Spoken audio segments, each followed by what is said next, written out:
Good morning, everyone, once again. Thank you again for coming through for the second section of this wonderful workshop. Remember, the workshop is an AMENET online seminar, and we are looking at climate change and governance, general trends, and African countries. This is being organized by the University of Ghana together with the Universidad Autónoma de Madrid, and we are about to just start the second section. So just a few things for those who may be just joining us. We want you to know that it's very important that you identify yourself in the Zoom with your full name, including your surname, just in case you would like to have a certificate of attendance. We'd like you to also keep your cameras and microphones off so that it will avoid any interferences. If you should have any questions, feel free to use the chat. You'll find the chat at the bottom of the screen. If you need to contact the organization team, also feel free to use the chat. At the end of each section, in fact, at the end of this section, there will be an opportunity for questions and answers and also discussions. So you can, put in any questions that you have in the chat, as I've said. So without any further delays, we'd like to welcome our first presenter. She's presenting on supporting farmer reliance in semi-arid areas in Ghana.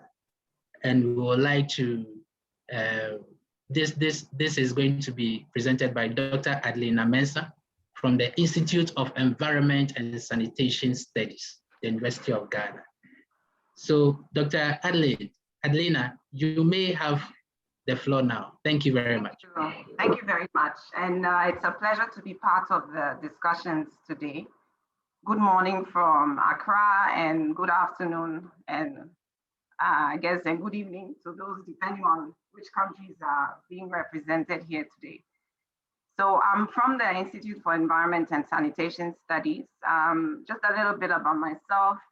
I have worked in aquatic ecosystem, research in aquatic ecosystems. My initial focus was specifically on that, but then through my career, I started to work more with social groups, more social communities, and some of the issues that affect the management of the ecosystem, which then brought me to climate change issues because aquatic resources obviously will be impacted by changing climates. And my presentation today actually builds on the last question or comment in this first session on how to promote knowledge and resource sharing. I know this was being asked at a much higher level, but this was actually the concern for a particular project and current projects that I'm involved in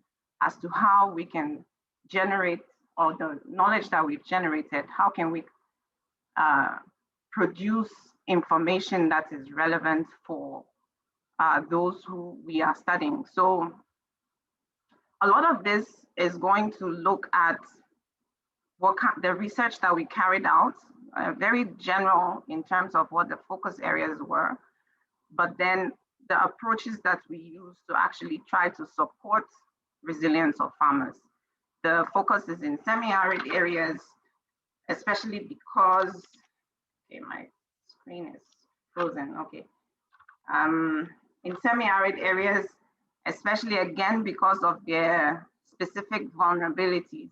The project that I am alluding to is called ASA. ASA stands for Adaptation at Scale in Semi-Arid Regions. We worked in India and then 3 regions in Africa, the East, Southern, and Western parts of Africa, and had case studies that were looking at all the different factors and processes that affect adaptation and actually cause vulnerability to persist.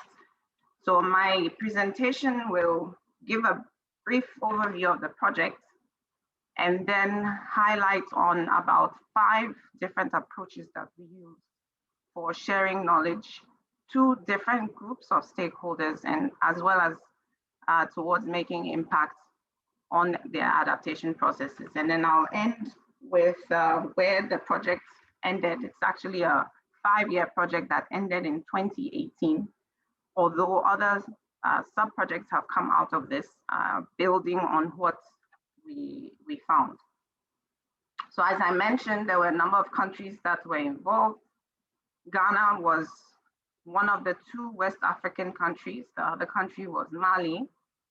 There's a lot of information online which you can access. I think I included the website at the bottom here, but if you also Google it, there's a lot of information that's available for all the countries. There's lots of outputs, and it's involved a very large consortia where there were other institutions in addition to universities and research institutions that were involved.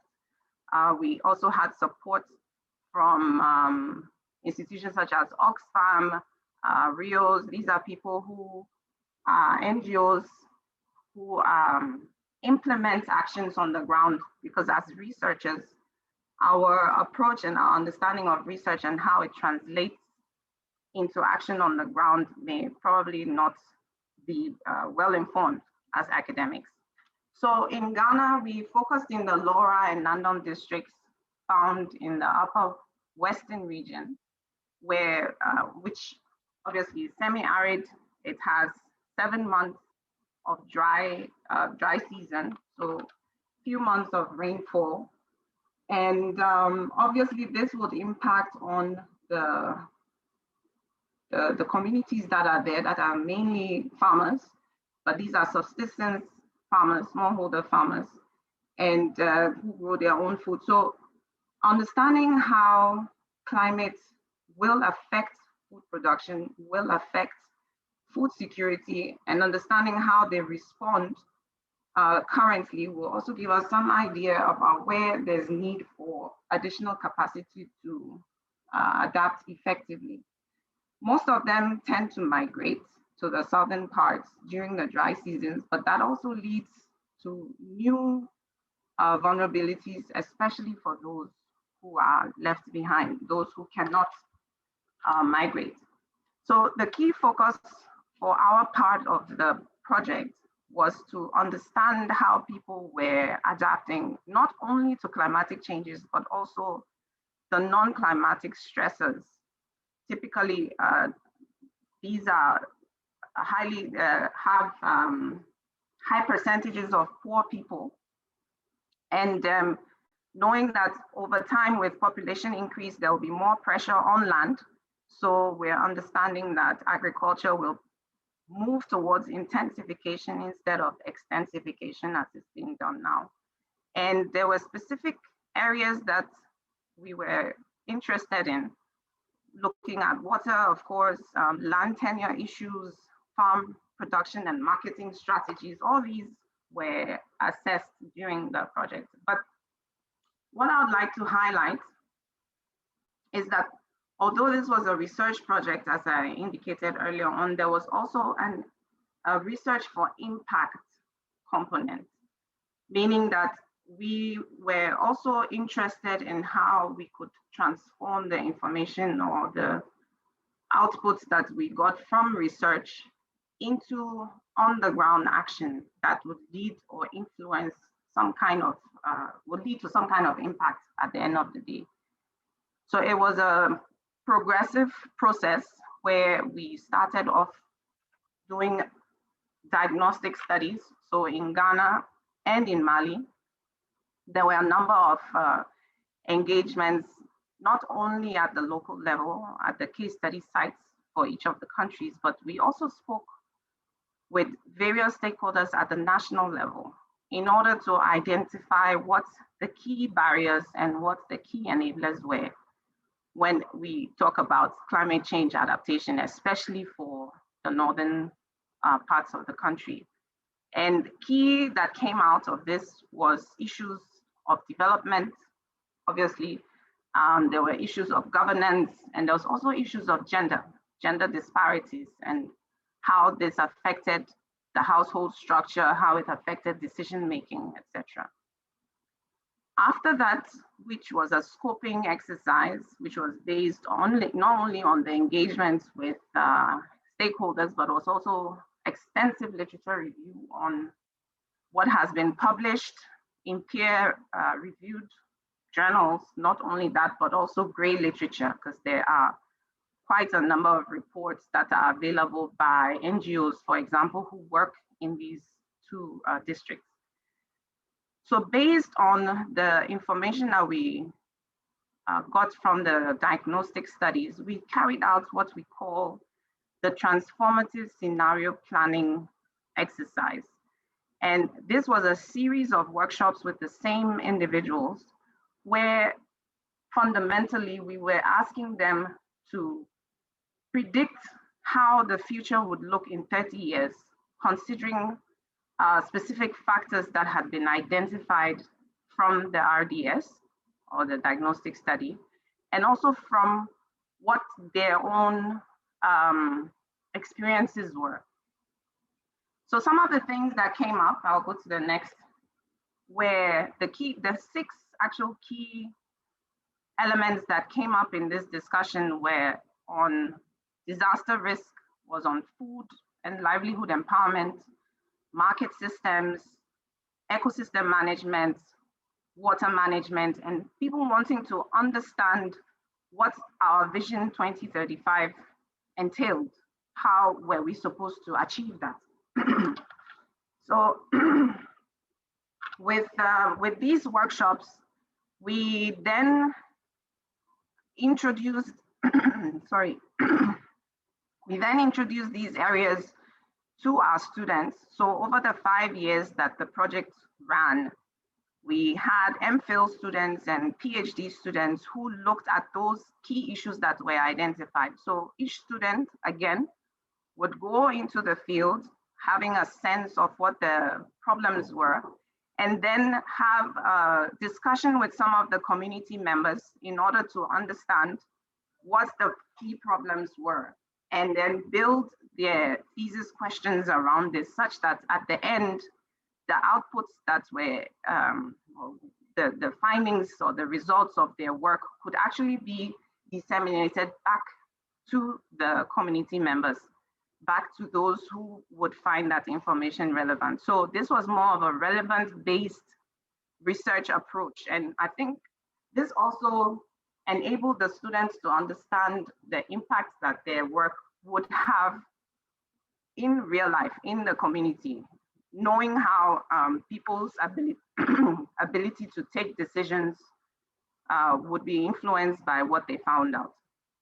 And then finally, we had what we call the research into use activities. That is what I'll be expanding on in a few minutes, where again, based on the key things that were identified, we asked participants what exactly they would need within each of these elements that were identified. So key to this, we focused on food and livelihood, employment, and climate smart water management. And although this was not part of the original budget, this was not part of the original project budget, we, the funders, realizing midway of the research process that there was the need to have this research into action element, provided additional funds that people could submit calls for proposals for. These were small funds, not much, about $15,000, and were basically to be carried out between 6 to 12 months, identifying critical issues that we felt had come up within the research process. So this is what takes us to the knowledge sharing aspect of the project. So we considered ourselves knowledge brokers. Basically, how are we now using the information that we've generated from the research together with those who are on the ground to disseminate? How do we do the dissemination, and how do we eventually use that knowledge? So fundamentally, how do we move away from knowledge, just gaining knowledge, to making change in policy, to making change in society, and actually causing action to occur, and how can we help that change to happen? So the first of these activities was what we called the GLAS, and the grant that was available for this was called Local Adaptation Support. And we use this particular grant to focus on women farmers. Now, women farmers in the upper West contribute 80% to household food needs. Again, I mentioned earlier about how migration also may increase the responsibilities of women, and yet they are challenged by land access and land tenure security, and obviously that would affect their ability to adapt. One thing we found out was that most of these women formed self-help groups, which provided a sort of safety net for them, where they were able to put monies together and then come up with communal activities. But these tended to be limited in number. These tended to be scattered because the women worked in small groups but did not work across the different groups. And typically they didn't have the capacity and the skills and opportunities that were actually available by various NGOs. So what the grant did was provide these women with some skills in business models. They gave them understanding of what climate change entailed, and how it affected the work that it did, and actually also provided them with advocacy skills. So individual women were not targeted. It was actually the self-help groups that were targeted. And within each of the self-help groups, the leaders were brought together who would then go back to their groups and train them on the issues that were discussed at the various workshops. There was a series of them, and these workshops were done in collaboration with a local NGO called NANDIROEP, and some other institutions and advisory centers, as well as district officers, including the planning and agenda desk officers. So this was more of a collaborative effort that brought them together to learn about business issues, business ideas. How do we add value? How do we brand? How do we target customers effectively? What marketing options were there? So the climate aspect of it, they brought into what affected their businesses. So what kind of environmental problems would affect these businesses? And then they were able to discuss how networks and partnerships could help resolve this. So at the end of that project, what we did was register these women on a platform as one group, which made them formal, and then linked them with other financial institutions and business advisory centers so that they would be able to access credit. And the local NGO, NANDIROEP, was then responsible for guiding and giving them support. So that's one way that we turned knowledge into action on the ground. And the second one, which I mentioned earlier, was on water management. And again, just to reiterate that this area has 7 months of dry season. So there's the opportunity actually to do dry season farming, but using irrigation. And there are quite a number of institutions within the area that can provide support, but many of these are scattered, and many of these institutions have been working mainly with individuals. So in this particular grant, the focus was then on irrigation farmers, linking them to the Department of Agriculture and the GIDA, which is the Ghana Irrigation Development Authority, brought them all together within a series of workshops and asked them to talk to each other. Another group that was brought in were the input dealers, those who sell agriculture products, to be able to understand what farmers, the kind of challenges that farmers faced, and discussions with the relevant authorities on the best approaches to address these challenges. So a sort of advisory was created based on these discussions, as you can see on the right, which highlighted the challenges that the farmers faced and what some of the responses could be. And at the back of this are numbers of various authorities or institutions or input dealers who the farmers could then again get in touch with if they needed additional support.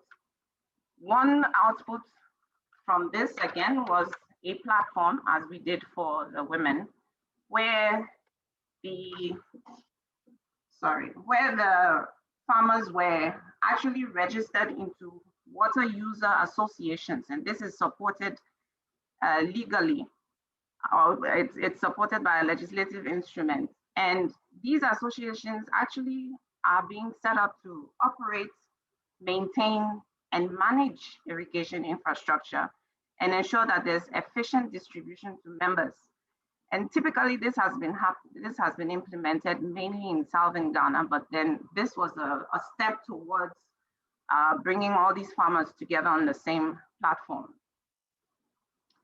The third one is the what we call the Climate Advisory Resource Centers, where again with partnerships with NANDIROEP, we actually got a space within the district assembly and within the district assembly and the local NGO offices to set up what we call a resource center. And here we were able to equip it with a television, with a webcam. Currently, we're actually running virtual training sessions using this. And this has been useful, especially in the COVID period, for training farmers and extension officers on adaptation, water management, and various practices. We were able to put together a number of instructional videos, not necessarily by the project, but that were made available by other NGOs. We collated all of this and made that available. We put up some posters. We have some information sheets. Some of these videos were actually being translated, or we were hoping to translate them into local dialects so that they could be made available. I mean, it could be easily understood by the various farmers. We also looked at a portable television where these videos could be shown to farmers in the field by extension officers. I don't have a picture of that here, but that was also part of the resource center. And then we also came up with a mobile app that we wanted to upload various types of information into. This was not targeted at farmers, but this was specifically targeted to extension officers and community development workers, because many of them felt that they didn't have the appropriate update of information or training to be able to have updated information to farming practices, for example, or to addressing specific problems that were faced in the semi-arid regions. This, however, is non-functional. When in 2018, we realized that the reach was minimal, but I will explain later that we moved into a different, or we have a different project now that has started using other types of apps that are online that are far more accessible. And finally, we had a targeted activity with the youth. Now we realized that the youth were sort of sidelining these discussions with farmers, but they're also a very important group of stakeholders who need to understand what climate change is, what adaptation options there are, how to make it more effective, what kind of solutions, and how innovative they can be. So we had 3 schools from each district, so 16, who were supposed to innovate on possible solutions to identify challenges within their communities. And they presented this in a very clear and logical manner. 2 of our teams won. I mean, it was a tie. So in the end, we had to consider them both as winning teams. And they came down to Accra. We brought them down to Accra. We took them around. Many of them had not been to the southern part of the country. we linked them up with schools within Accra and asked them to have discussions with each other, as you would see in the bottom right. This was the Achimota school, and it was very interesting how their experiences of climate change was so varied. So as I said, the app, for example, was not as effective as we thought, but there was another call for proposals, which was about $80,000 for 2 years, where we wanted to focus mainly on what we had started under the ASA project. And in this particular project, what we did was try to tailor make the information that was relevant to specific stakeholders. So not only looking at smallholder farmers in Ghana, looking at, well, in semi-arid Ghana, men and women and the youth, but also to strengthen the capacity of the knowledge providers themselves in how they transfer information to local users, as well as our traditional leaders, because many of them make decisions that are based on cultural issues, and these may actually be barriers to some of the implementation mechanisms that may come up through research. So we realized the need to bring them on board. So there are a number of activities that are going on. In the interest of time, I'll just indicate that we have done 2 more advisory resource centers in addition to the existing 2. We have been doing weekly radio programs where information is being disseminated through a local radio station, and we actually have community members who come on the platform to discuss specific issues. Then we have the women who have formed listening groups, because typically they don't own radios. The radios are owned by their husbands or their sons. So if they need to access these radio programs, there has to be specific times that they can meet as a group, and then we encourage some discussions amongst them as to the information that was shared. And then also we are looking at the various apps. There are different apps that are online. I can share all this later on if we have the time. I'm sure you can Google it as well and then find this out. And then this also ties various groups together, as we started in NASA. There are women's groups, there are farmers groups, there are NGOs. Department of Agric has been very instrumental in the work that we're doing up there. The traditional authorities have come on board. We're also targeting environmental clubs and teachers. And obviously there are external partners who have been very supportive throughout the whole process. So we realized that a number of stakeholders have been doing a lot of work in the same field, but there's very little links or interactions between them. And many times the way information is shared tends to be in a linear process. So there needs to be that improved networking. And we also realize that there's a lot of information that's being generated from research, but it's not being adequately communicated. So evidence-based research is also very important to improve adaptive capacities of the populations. Researchers themselves have a lot of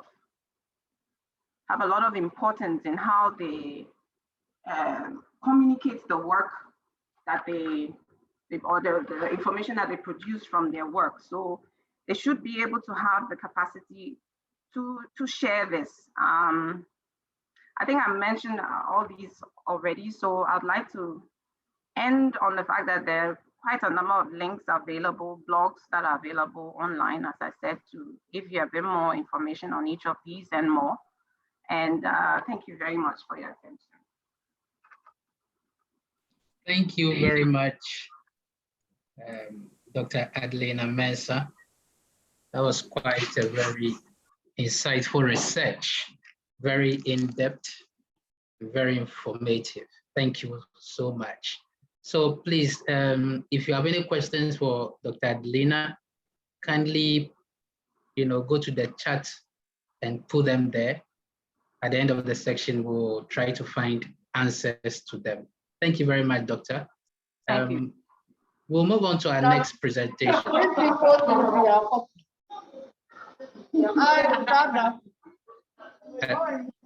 Hello. We will move on to our next.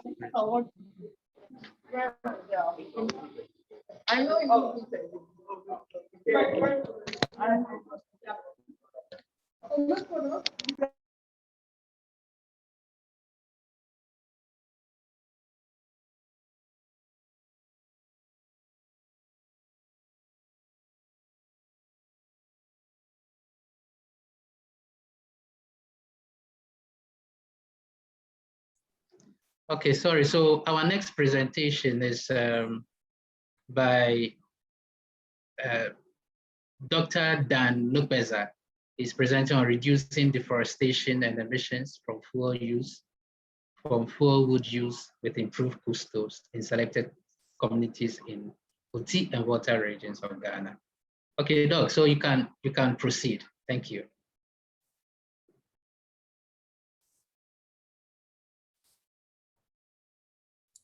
Good morning and good afternoon, depending on where you are.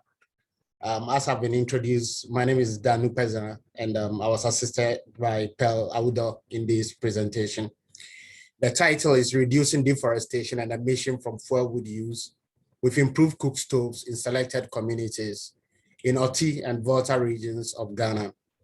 This is the outline for my presentation. I'll give you a background, an introduction of what we call improved cook stove or climate smart stove, the mission objective, the scope of the study, data collection procedure, key findings, conclusion, and then recommendations and their references. As an introduction, the Volta River in Ghana is dammed at Akosombo, and that is for hydroelectric power generation purposes. There are some communities along the lake that rely heavily on trees for fuelwood, which was used for cooking activities using what we call traditional tray stone stoves. I'll show you a picture of it very soon. The reduced tree cover as a result of the heavy deforestation rates resulted in high evapotranspiration and reduced water levels for electricity generation. The dam, like I mentioned, is for electricity generation purposes. It's a hydroelectric dam that uses water to 10 turbines to generate electricity. So that means that when you have the water levels going down, then we are unable to generate electricity. And we also know that the tree cover actually gives a protection in terms of the evapotranspiration rate. So when we have high evapotranspiration, that means that the water level reduces and that affects power production. Just to give you perspective, what you see there is the Volta Dam area. That is a dam, and then we see the Volta River. This area is generally the gorge area where the river has been dammed. But there were communities living there actually before the dam came into being in the 1960s. And these communities still depend on the forest cover for various activities. The threat that is posed, or that was posed by the reduced volume of water, has been exacerbated by climate change and increased deforestation. Climate change increases the rate at which we have evapotranspiration, in addition to the destruction of the forest cover.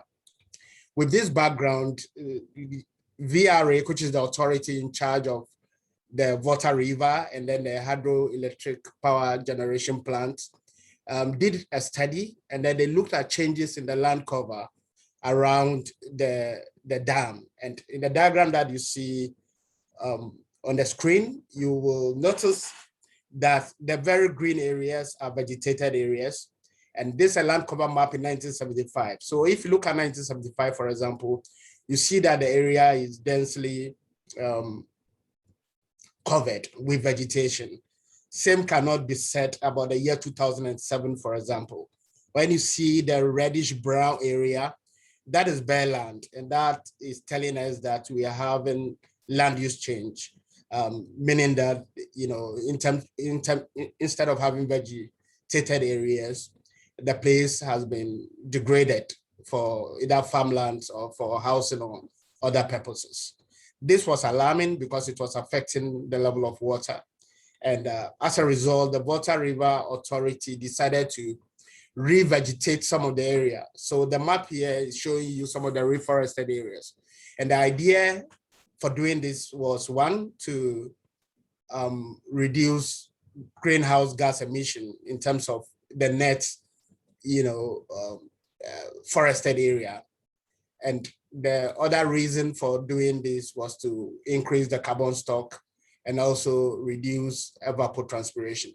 But in spite of all these things that they did, they still realized that communities around that area would still use the fuelwood acacia plants for cooking purposes. They cook traditional food known as banku, and they rely on the fuelwood. They harvest that for that. And because of the fact that they have been living in that community for a very long time, and for several cultural reasons and several other reasons, that VRA, it was not just possible to ask the people to relocate. So what the VRA did was to introduce what they call an improved cook stove. These stoves were believed to consume less fuel wood. And the idea is that when you consume less fuel wood, the rate of deforestation will actually reduce. And our study sought to ascertain the extent to which the improved cook stoves have reduced fuel wood consumption and lowered emission of carbon monoxide and particulate matter. We were commissioned by the Volta River Authority. We'll be working with them on this project. And the idea is that the feedback that they get can be used to actually improve stove design so that we'll have less fuel wood use. And that would also mean that the integrity of the whole water gorge area will be maintained, and that will not compromise electricity generation. So what do we mean by improved cook stove? When you see the diagram that we have on the right here, this is what we call the TTSS, or the traditional three-stone stove. So basically, this is a very rudimentary technology, if you would even call it a technology, where traditional communities actually use. They just have 3 stones put together and then they cook on it. And there is an open fire. They put the fuel wood in and then they cook their traditional meal. As you can see, that's the structure that you see on the right, in terms of even the building, that's a mud building. And it's a very fundamental, rudimentary building. On the left, that's what VRA sought to do. We have a design, and the design here is what we are calling an improved cook stove. The idea is that we are going to have controlled burning of wood. And if you have controlled burning, that will also mean that you are not going to emit so much smoke compared to what you have on the right, And in addition of doing that, there is a chimney that actually goes behind the brick building, and the idea is that the smoke is then emitted through the chimney. And when that is done, then you are, 1, going to have reduced emission, and 2, reduced use of fuel wood, and that in the long run will protect the whole area and also protect the water body as a whole. So the introduction of the improved cook stove was a strategic imperative by the Volta River Authority to help protect the water body for electricity generation purposes. Now, VRA realized that people were not adopting the improved cook stove, the design that they had introduced. And rather, many people were still using the traditional cook stove. So the idea was to investigate to find out, 1, if the traditional cook stove had certain advantages over the improved cook stove. But within the context of this presentation, I will concentrate more on the aspect of the research that sought to protect health in terms of emission, and also that relates to the consumption of fuel wood. So based on what I've just said, the mission objective was to compare the amount of carbon monoxide particulate matter and sulfur dioxide that was produced by the improved cook stove, and then the traditional 3-stone stove, and the implication that that has for health. And also compare specific fuel wood consumption per meal cooked and total time spent in cooking meals between the improved cook stove and then the traditional 3-stone stove, and examine the major factors in contributing to deforestation along the Volta Lake. Also look at trends in respiratory tract infections. In other words, can we actually say that high emissions from use of the TTSS was contributing to respiratory tract illnesses? We try to explore that aspect as well, and also look at socioeconomic factors that influence improved cook stove adoption, and also look at the perception of the people in terms of whether the improved cook stove was an innovation that improved their health and environmental stability. So this is the study area. The map that you see on the right up here is a map of Ghana, and the Volta region is located here. The Oti and the Volta regions are along here. And there are plantations, the VRA plantation actually is in that area as well, because the entire Volta basin can be seen from here. So in terms of the data collection procedure, what we did was that we went to the communities, we interacted with them, with VRA officials, we let them understood the reason why we wanted to do this study. We were interested in those using the traditional stove and those using the improved cook stove. So this is a community kind of interaction. We did a reconnaissance, try to seek volunteers who would want to be part of the study. And apart from that, we then decided to do a study. The study that we did was what we call using a control cooking test. And what that involved is to cook a particular meal. So we had 10 improved cook stove and then 10 traditional 3-stove stones. And what we did was that we decided to cook banku. So the communities cooked what we call banku. Banku is a traditional meal that uses cassava and corn dough. You mix it with water and then you cook it, you stir it until it becomes hard. And then it gets ready and you can eat that with a sauce. So we got the fuel wood from them. We did a moisture analysis to be sure that the fuel that we use were comparable in terms of their moisture content. And we weighed the fuel and then we gave it to the people to use. We use a stopwatch to time it in terms of the cooking time.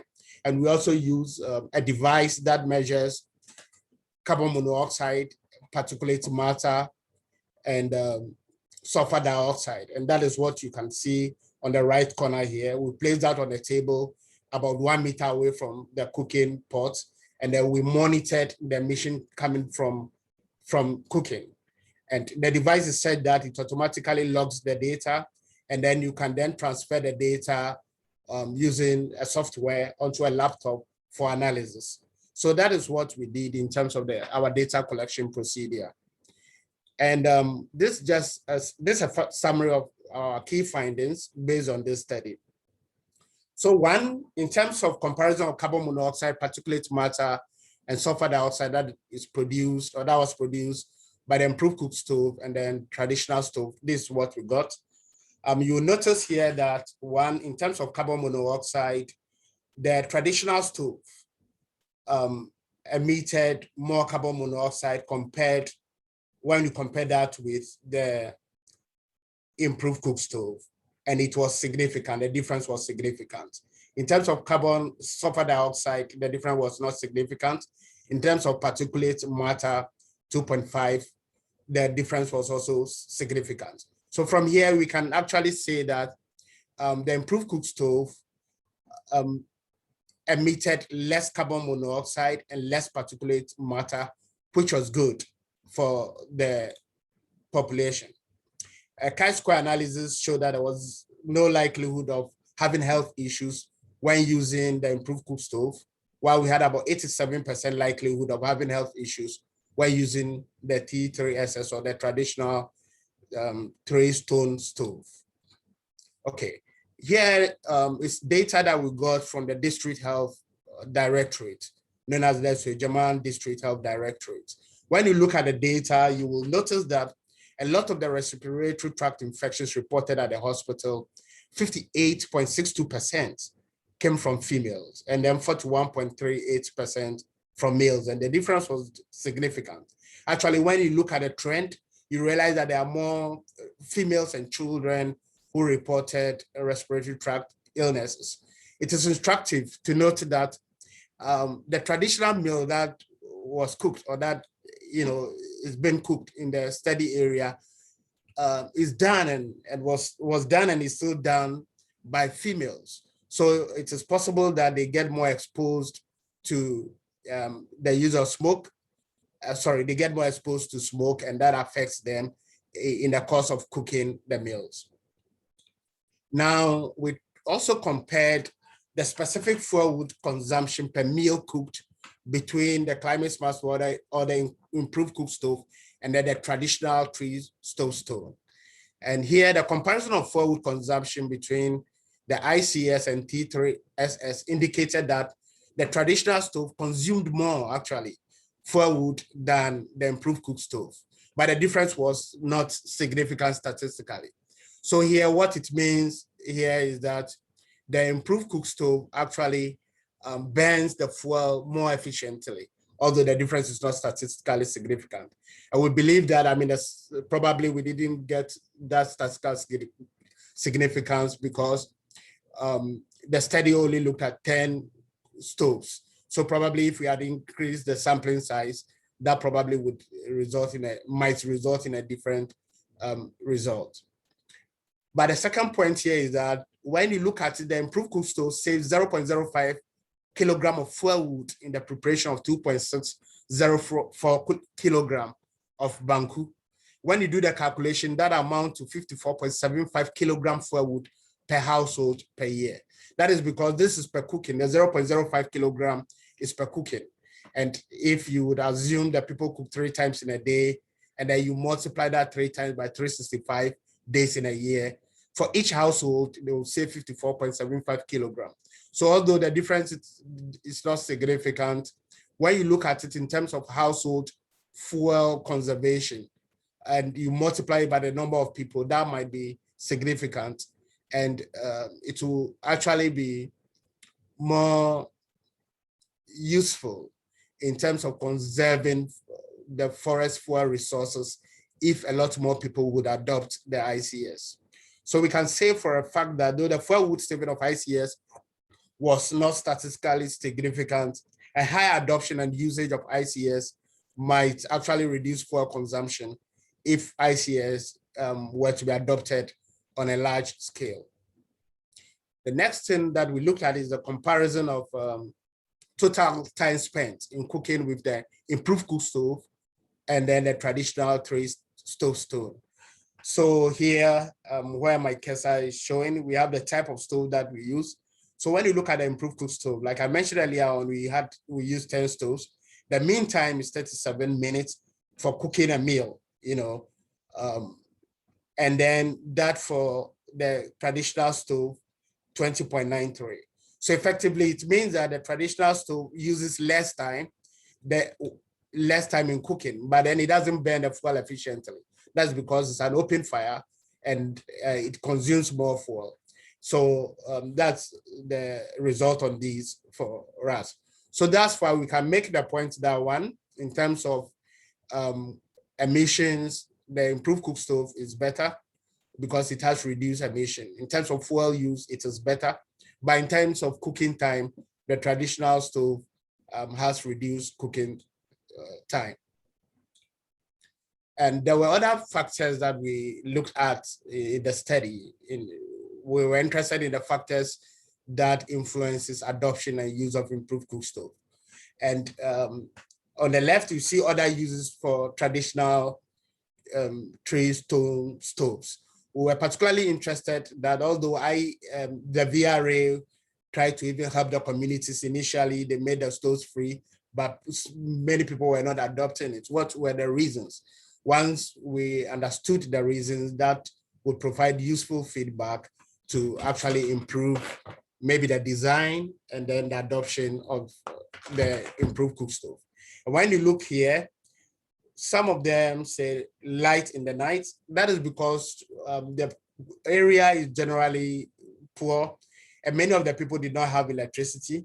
So when they use the traditional stove, that also provided opportunity for lightning. So over here, you see that about 80% of the respondents of our questionnaire actually mentioned that the traditional three-stone stove serves as light source for them at night. And also it provides warming, and that's the blue actually indicates the percentage that responded yes. And the smoke from the traditional cook stove repel insects. That's some of the things that the people said. The implication here is that to try to improve the sustainability dimension of even the dam, there are other factors that is involved in doing that.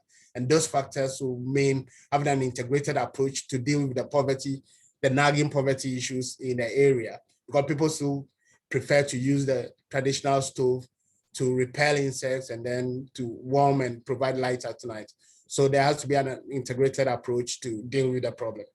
Limitations associated with the use of the improved cook stove. Some said there are traditional kind of food that you want to cook, and because of the design, they have not been able to do that.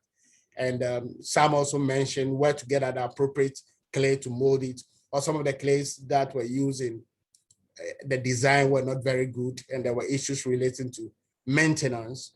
And actually, after the experimental stage, the communities were supposed to actually pay for their stove.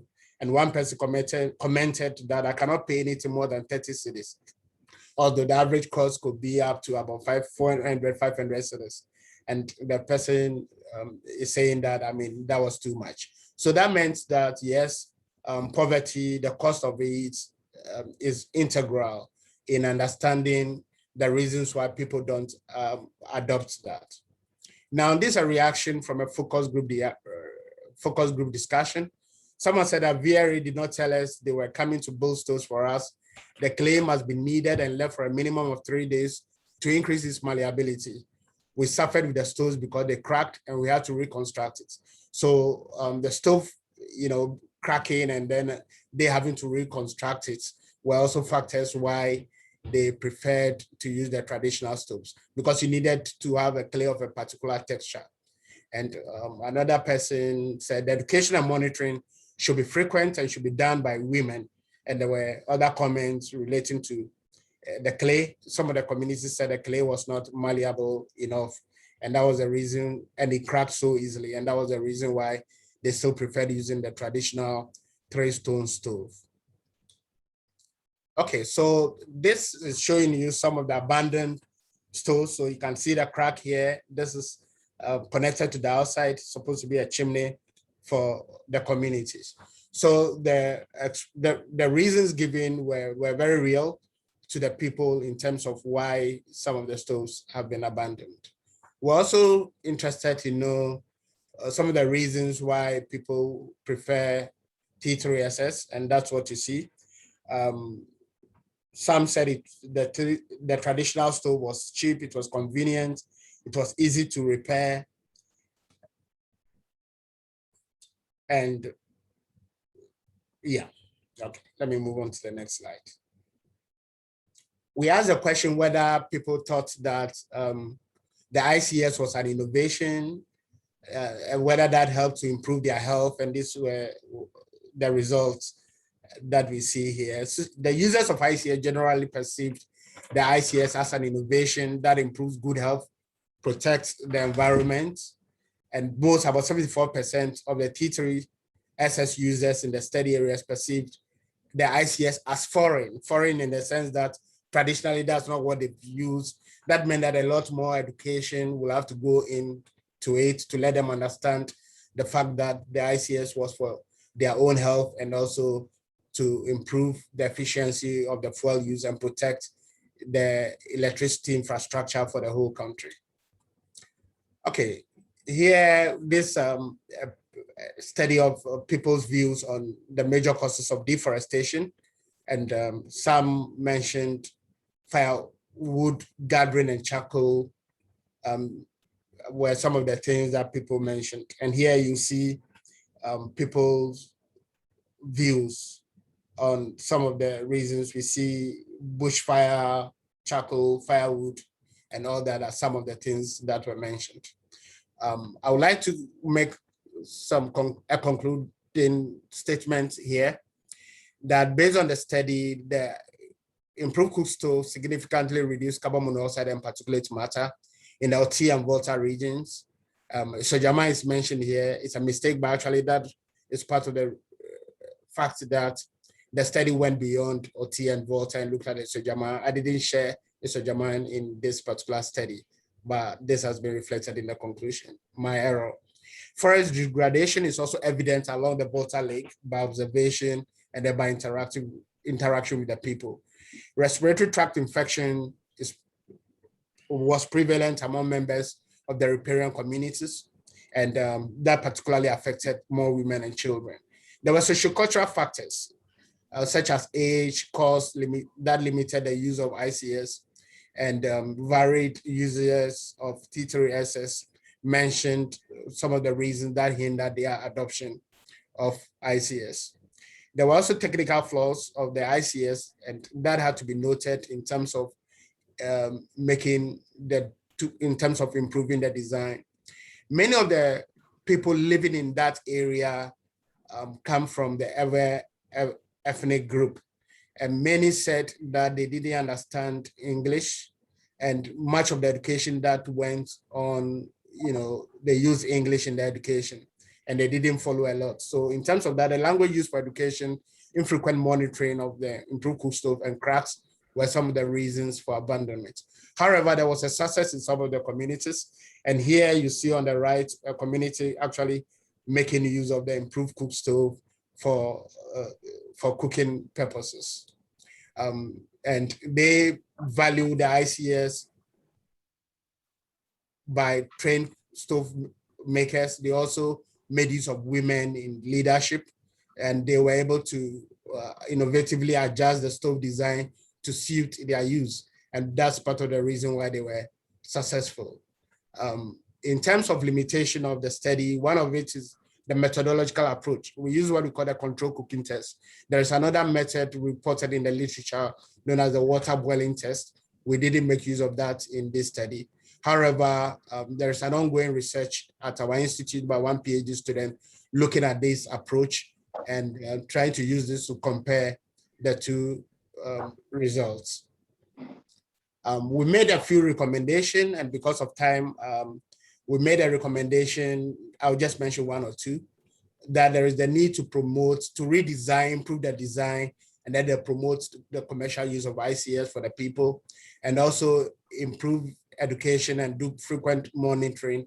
And when that is done, there has to be other things that have to be done in terms of improving the economic wherewithal of the communities, things to do with honey making, relating to beekeeping, and small micro enterprise development to diversify the local economy. And that will actually bring less stress to bear on the exploitation of the forest resources. These are some of the references on which the presentation is based. Thank you very much for your attention. Thank you very much, Dr. Daniel NUKPEZAH, for averting our minds to the various relationships that exist between emissions, fuelwood use and deforestation, as well as improved stoves. Thank you very much. So if you have questions, as I've said, kindly use the chat below. Just put your questions there and we'll ask them when the section ends. We'll move on to the next presentation. This presentation is going to be on climate change geopolitics. And it's going to be presented by Professor Lara LÁZARO, Senior Analyst at the Elcano Royal Institute and lecturer in economic theory from the CES Cardenal Cisneros, attached to Universidad Complutense de Madrid. Professor Lara, please, you may have the floor.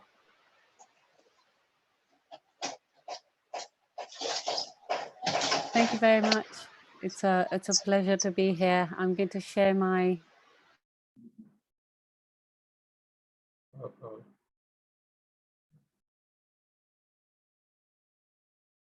Wow. Can you hear me?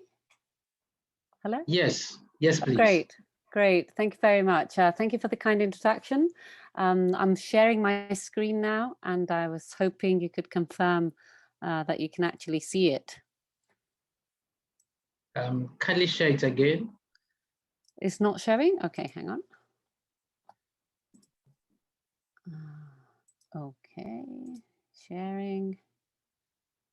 Great, we can see it now. You can see it now. Okay, great. I don't seem to see the button for maximizing for some odd reason. Let me just click here.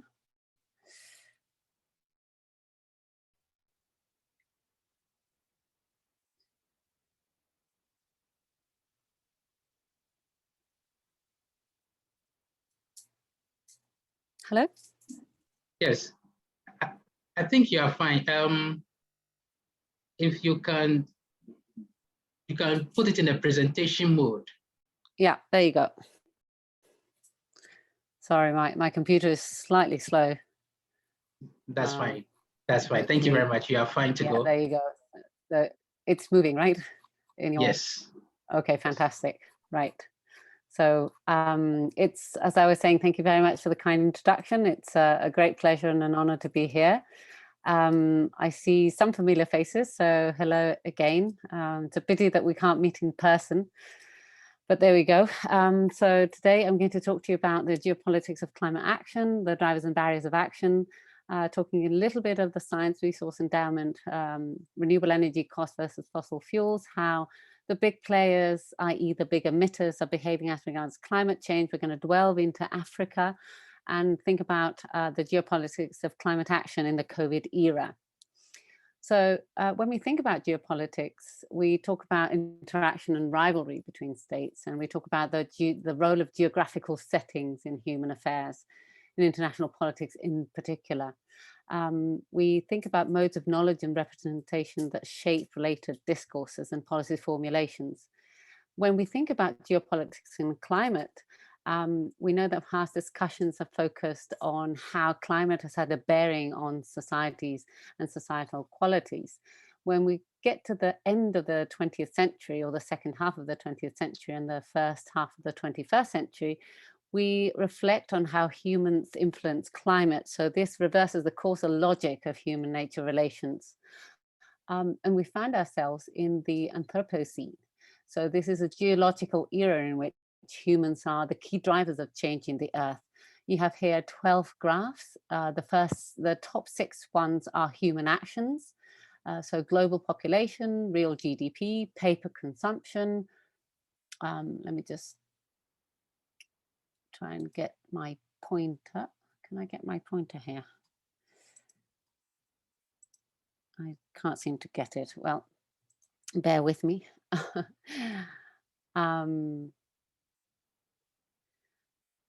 We see exponential growth in the human actions, as I was saying, global population, real GDP, paper consumption, water use, fertilizer use, global foreign investments.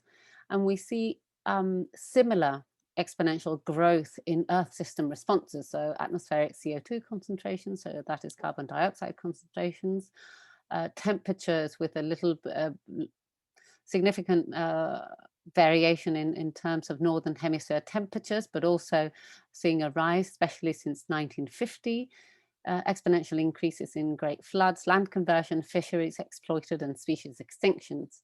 So the feature of all of this is that we, for the first time, have the potential to destabilize critical biophysical systems that allow life on Earth as we know it. As many of the sociologists in the late 20th century state, the industrial society generates global impacts that can actually undermine material gains that have been reached or benefited from, that we have benefited from since the Industrial Revolution.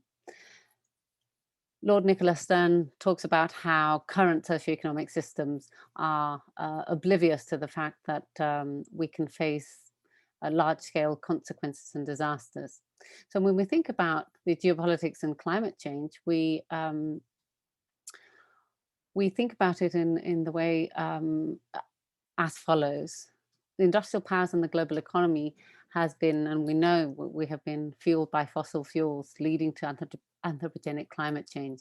But geopolitics is now about the struggle to control this process, climate change, and accept or evade responsibilities for changes in shaping international institutions.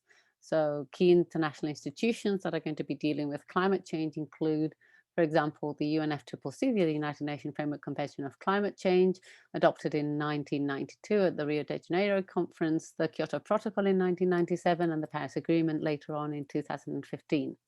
When we think about climate change from the economic discipline, we think about it in terms of the biggest market failure, or the Goliath of externalities. William Nordhaus, Nobel Prize winner in 2018, said in one of his books, Climate Casino. We also think about it as the tragedy of the horizons, and this is the former governor of the Bank of England, Mark Carney, who said that the problem with climate change is that our actions today have long-term consequences. This is a stock problem and not only a flow problem. And the issue is that bearing the cost of mitigation today implies affecting a very concrete number of stakeholders that will not reap the full benefits of their actions, because the benefits of climate action occur in the future and to a diffuse or very broad set of stakeholders. Henry Paulson called it the single biggest threat to the global economy. From a political science perspective, we think about climate change as a wicked problem because it entails changing the entire economic structure on which growth is built. And the problem is that it does stretch the economics discipline beyond the timeline of markets and beyond the marginal analyses. So there are non-marginal changes that have to be accounted for in the very long term. Cooperation, as we know, is very difficult. It affects disproportionately those countries that are least well off. Countries come to climate change with very different starting points. Climate change is a global public good, a stable climate is a global public good, which is non-rival and non-excludable. So it's riddled with problems of free riding and under provision. So there's relatively large scope for government intervention. If we think about where greenhouse gas emissions come from, we know since the 90s, and we have used in the IPCC scientific reports, among others, the Cairo identity. So population and affluence, so GDP per capita, and energy use per unit of GDP, and emissions intensity per unit of energy give us some sense of where emissions come from. But obviously this doesn't include how we design cities, our laws, our cultures, etc. So the story of climate change is a story of energy, and it's a story of land, how we use land use change, and forestry. If we think about the biggest emitters in a static way, we know that China is the largest emitter in absolute terms. This is CO2 emissions from fossil fuel combustion and some industrial processes. That is followed by the United States, the EU with less than 9%, India, Russian Federation, Japan, and the rest of the world, the remaining 30%. Now, where is Africa in all of this? Africa, depending on what you include in your analyses, if you include only CO2 or the rest of the gases, and land use change and forestry or not, it would be between 3.5 and 7%, so low, given the number of countries and the size of the continent, but not insignificant. Now, this is a static picture.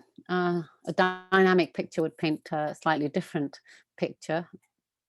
So what we have here in front of you is the analysis of how greenhouse gas emissions have changed from 1990 to 2019.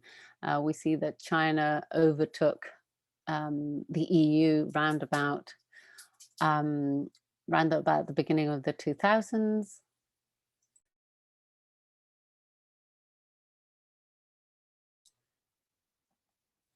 Sorry. Up.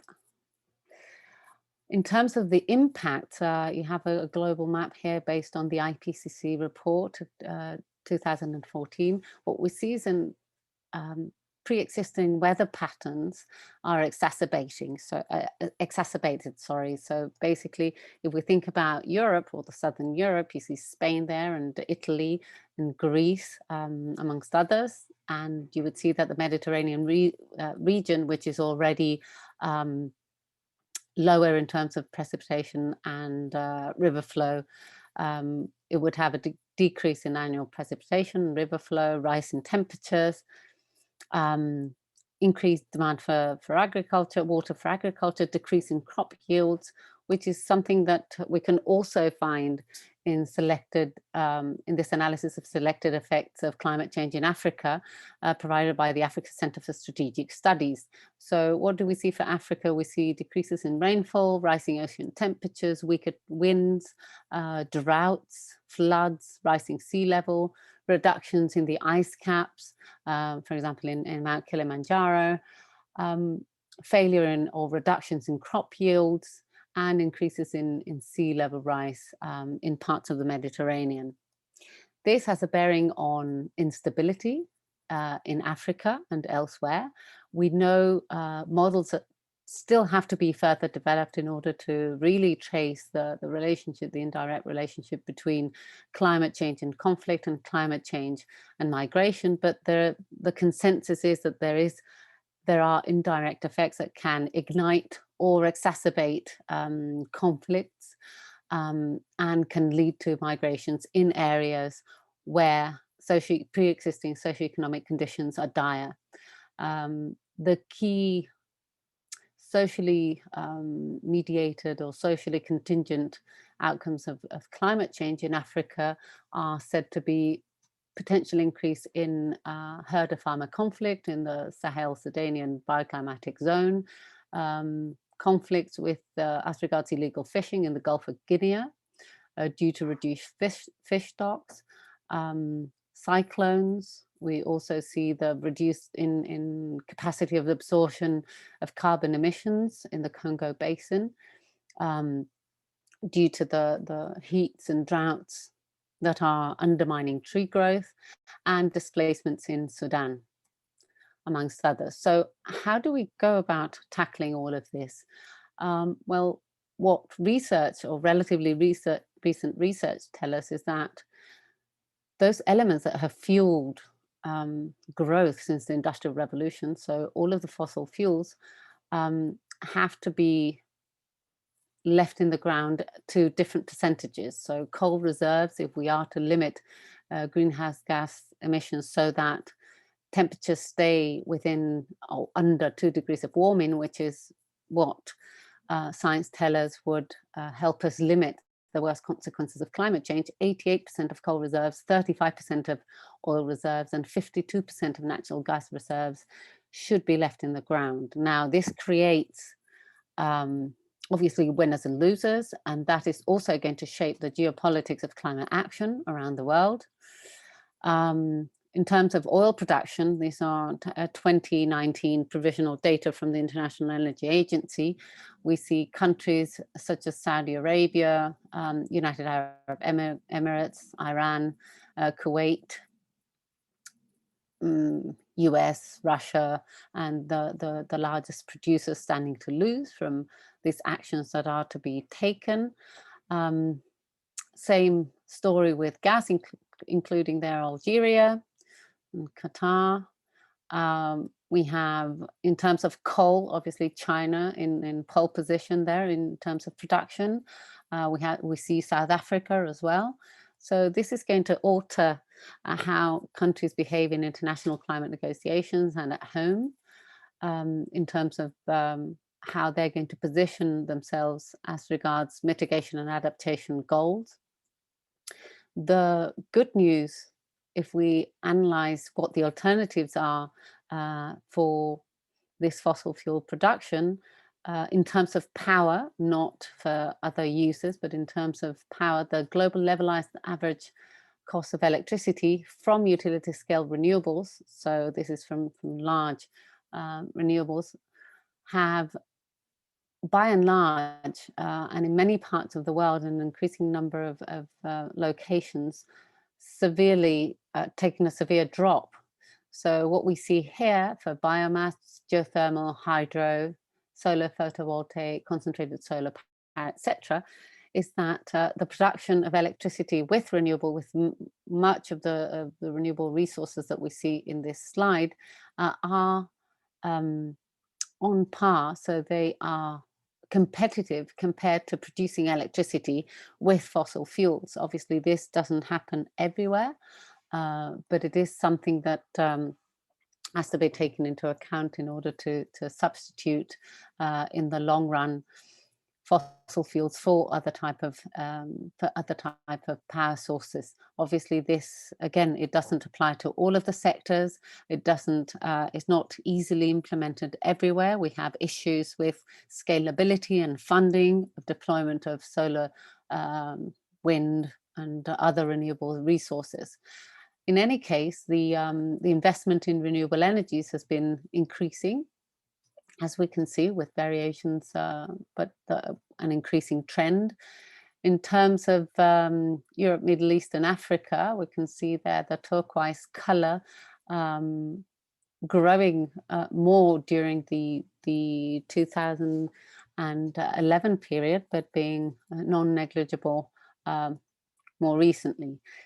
Overall, we see that from 2013 onwards, there is more, in terms of power generation capacity addition measured in gigawatts, there's more non-fossil fuel power installed around the world than fossil fuel power installed around the world. So as Randall said in 2015, the question is no longer if the world will transition to cleaner energy, but how long it will take. And how are the different actors reacting to this, and how is Africa reacting to all of this environment, and what are we doing about climate change? Well, you might have followed the latest advancements in terms of climate commitments. 2020 was set to be the year in which countries were to submit their second nationally determined contribution, which is country commitment to globally reach the goal of the Paris Agreement of limiting global mean temperature increases to well below 2 degrees. Again, this is a story of China, EU, the US, but also other countries. The key commitments that we have coming out of 2020 is for China to peak its greenhouse gas emissions, its carbon emissions ahead of 2030, to reach climate neutrality ahead of 2060, to phase down coal in its next 5-year plan, not in the current 5-year plan, which was presented in March, but in the next one. So 2026 onwards to 2030. And a commitment, and this is also interesting and important for Africa, greening the Belt and Road Initiative. This is the grand strategy for China to be everything under the sun. It's the grand going out strategy that some of you might know entails huge investments in infrastructure and energy. The idea that Xi Jinping has committed to greening the Belt and Road Initiative, which is not new, it's a commitment that has been made before, is important because the analysis of these big infrastructure projects that take place in Africa as well, but the Belt and Road Initiative covers many countries and a good chunk of world GDP. From 2014 to 2018, these energy and infrastructure projects have by and large been fossil fuel based. So if we don't green the Belt and Road Initiative, China's commitments are great, but they're not enough.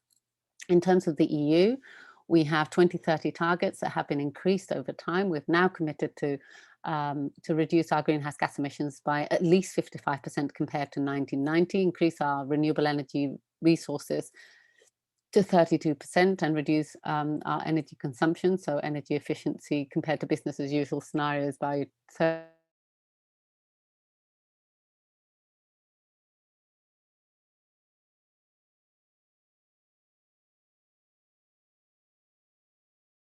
some further work to do, but climate neutrality is enshrined in law. And we have a vision and a mission for the current European Commission, which is the European Green Deal, which has currently allocated in the current multi-annual financial framework 2021 to 2027 1.8 trillion euros. And it's one of the key issues is that it's going to mainstream climate change in all of the actions that the European Union is going to undertake. The idea is that we have to make those compatible with our climate commitments. And we have in June our Fit for 55 package, which will tell us whether our current policies are in the right direction, are going in the right direction. The US has gone back and forth in terms of climate engagement at an international level. After the 2 Obama administrations, we had 4 years of Trump, who managed to, according to Article 28 of the Paris Agreement, to withdraw from the Paris Agreement.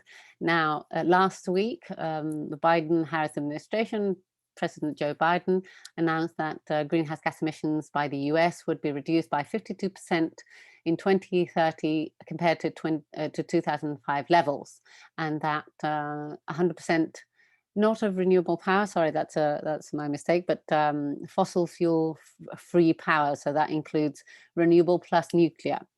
And it's also pledged to reach climate neutrality by 2050 and spur a green recovery.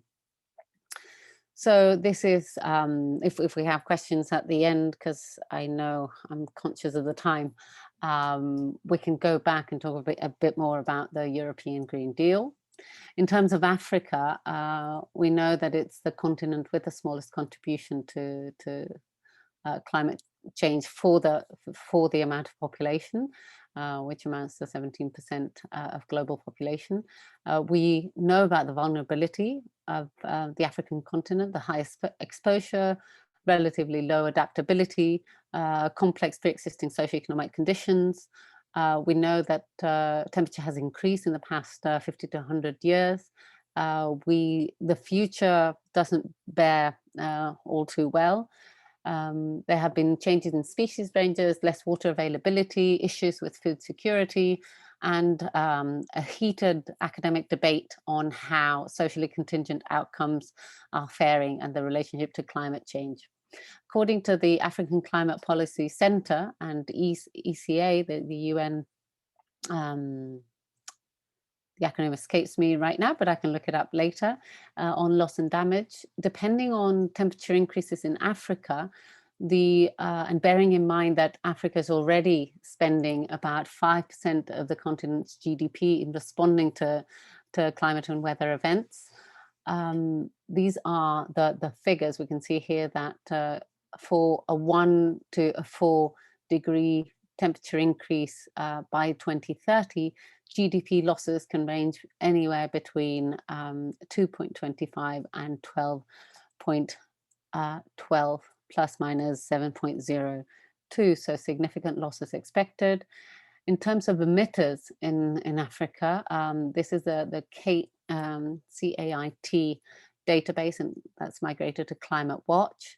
We have the Democratic Republic of Congo, followed by South Africa, Nigeria, Egypt, Algeria, Ethiopia, Angola, Sudan, Cameroon, and Zimbabwe. This is a dynamic view of how greenhouse gas emissions have fared in Africa since 1990, so similar to the view that I gave you before, a little bit earlier with the largest emitters. In terms of what Africa is doing as regards its climate commitments, the existing analysis tell us that NDC, so Africa's climate commitments in the first round, I'll go into the second round shortly, were quite heterogeneous in content, structure and format, reflecting logically countries' differences, so that heterogeneity. The lack of NDC guidelines, because remember that climate commitments prior to the Paris Agreement being adopted lacked the guidelines that we have today, that we still have to finish for implementing the Paris Agreement. And there's also, according to the literature, potential negotiating strategies. So in order to have a stronger negotiating position ahead of Paris, these NDCs might not have reflected the best possible efforts of countries. And there's also in the literature a potential lack of coordination among countries as regards these NDCs. So NDCs are non-comparable. Adaptation is absolutely crucial. And adaptation in terms of agriculture make, in contrast to other parts of the world, agriculture, land use change and forestry make the bulk of greenhouse gas emissions. We see that countries like Morocco and Ethiopia have NDCs that were compatible or just as compatible with the goals of the Paris Agreement versus, for example, South Africa, which was highly insufficient.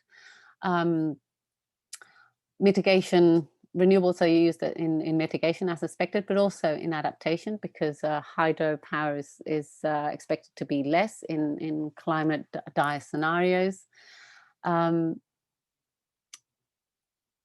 I'm not going to have time to go over all of this, but it's a short summary of the NDCs in the top 10 emitters in Africa. You can see there the most recent submissions. So this is the analysis basically of 2016 to 2017. The only exceptions, so more updated NDCs, are the updated NDC presented by Ethiopia and the first NDC presented by Angola.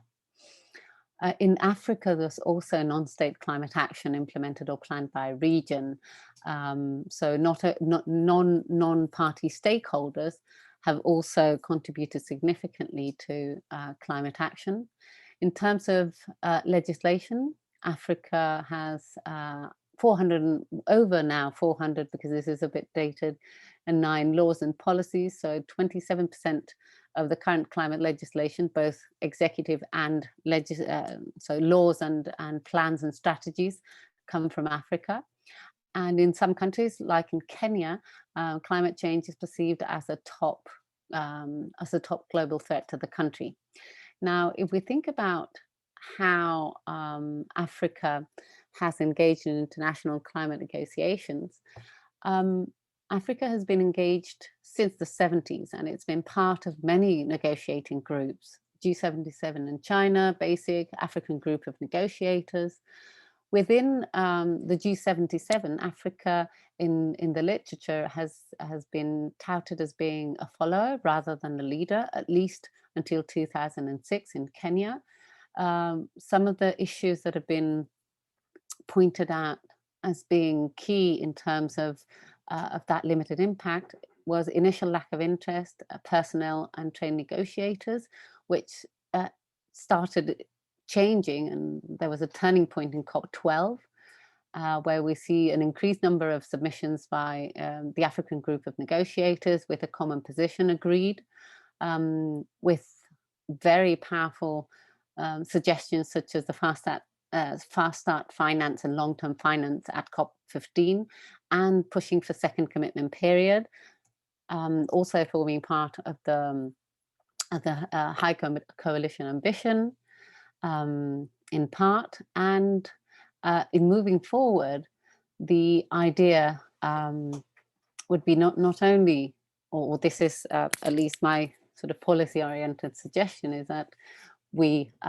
move from technical networks. We have in Spain, we've developed since 2004 a network of climate change offices between Spain, Portugal and countries in Latin America, to expand that type of network, that type of technical network that also helps to understand positions of the different countries, to a network of African and European climate change offices to expand dialogue, exchange experiences, help build trust, because there are issues that are quite pointy in terms of negotiations, not least issues of climate finance, and face joint challenges between Europe, especially Southern Europe, And Africa include adaptation, in which the Spanish government has fought very long, for a very long time. In terms of loss and damage, because loss and damage is it's a traditional less developed countries demand, and we see that in Article 8 of the Paris Agreement. But interestingly enough, it's a no-go in the national conversations of countries that might be severely affected, developed countries that might be severely affected by climate change. So I think we have things to exchange here, and obviously our joint interest in terms of analysing and dealing with climate, indirect climate inducement of migrations and security issues. How am I for time? Okay, so I don't know whether I have a little bit more time, or we can just leave it there and wait for questions. Yeah, thank you very much. Thank you. Yeah, that's a very extensive and very elaborate presentation on the geopolitics of climate change. I'm sure there'll be questions for you when we come to the discussion. So we'll be putting our questions together, and we'll try out to you during the discussion section. Thank you very much. Thank you. The only thing is that as there was an hour time difference, I might have to leave a bit earlier. So apologies for that. Oh, okay. Okay. Maybe we'll keep the questions and then we'll discuss this among ourselves, and we'll let you know whatever comes up. That's when we are not around. Sure. Thank you. You're welcome. Thank you. We'll move on to our next presentation, and it's going to be done by Dr. Samuel Anuga, a research fellow with the Institute of Environmental Economics and World Trade, Hanover, Germany. He's presenting on the topic Towards Low Carbon Agriculture, Systematic Narrative of Climate Smart Agriculture Mitigation Potential in Africa. Doctor, you may have the floor.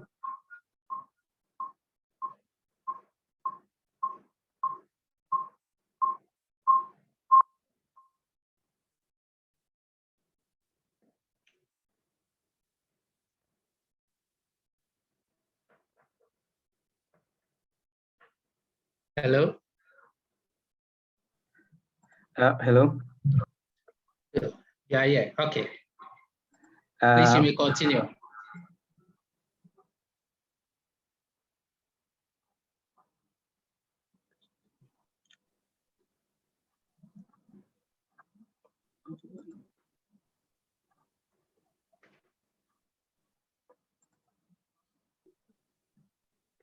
I'm sorry, just a minute. That's fine.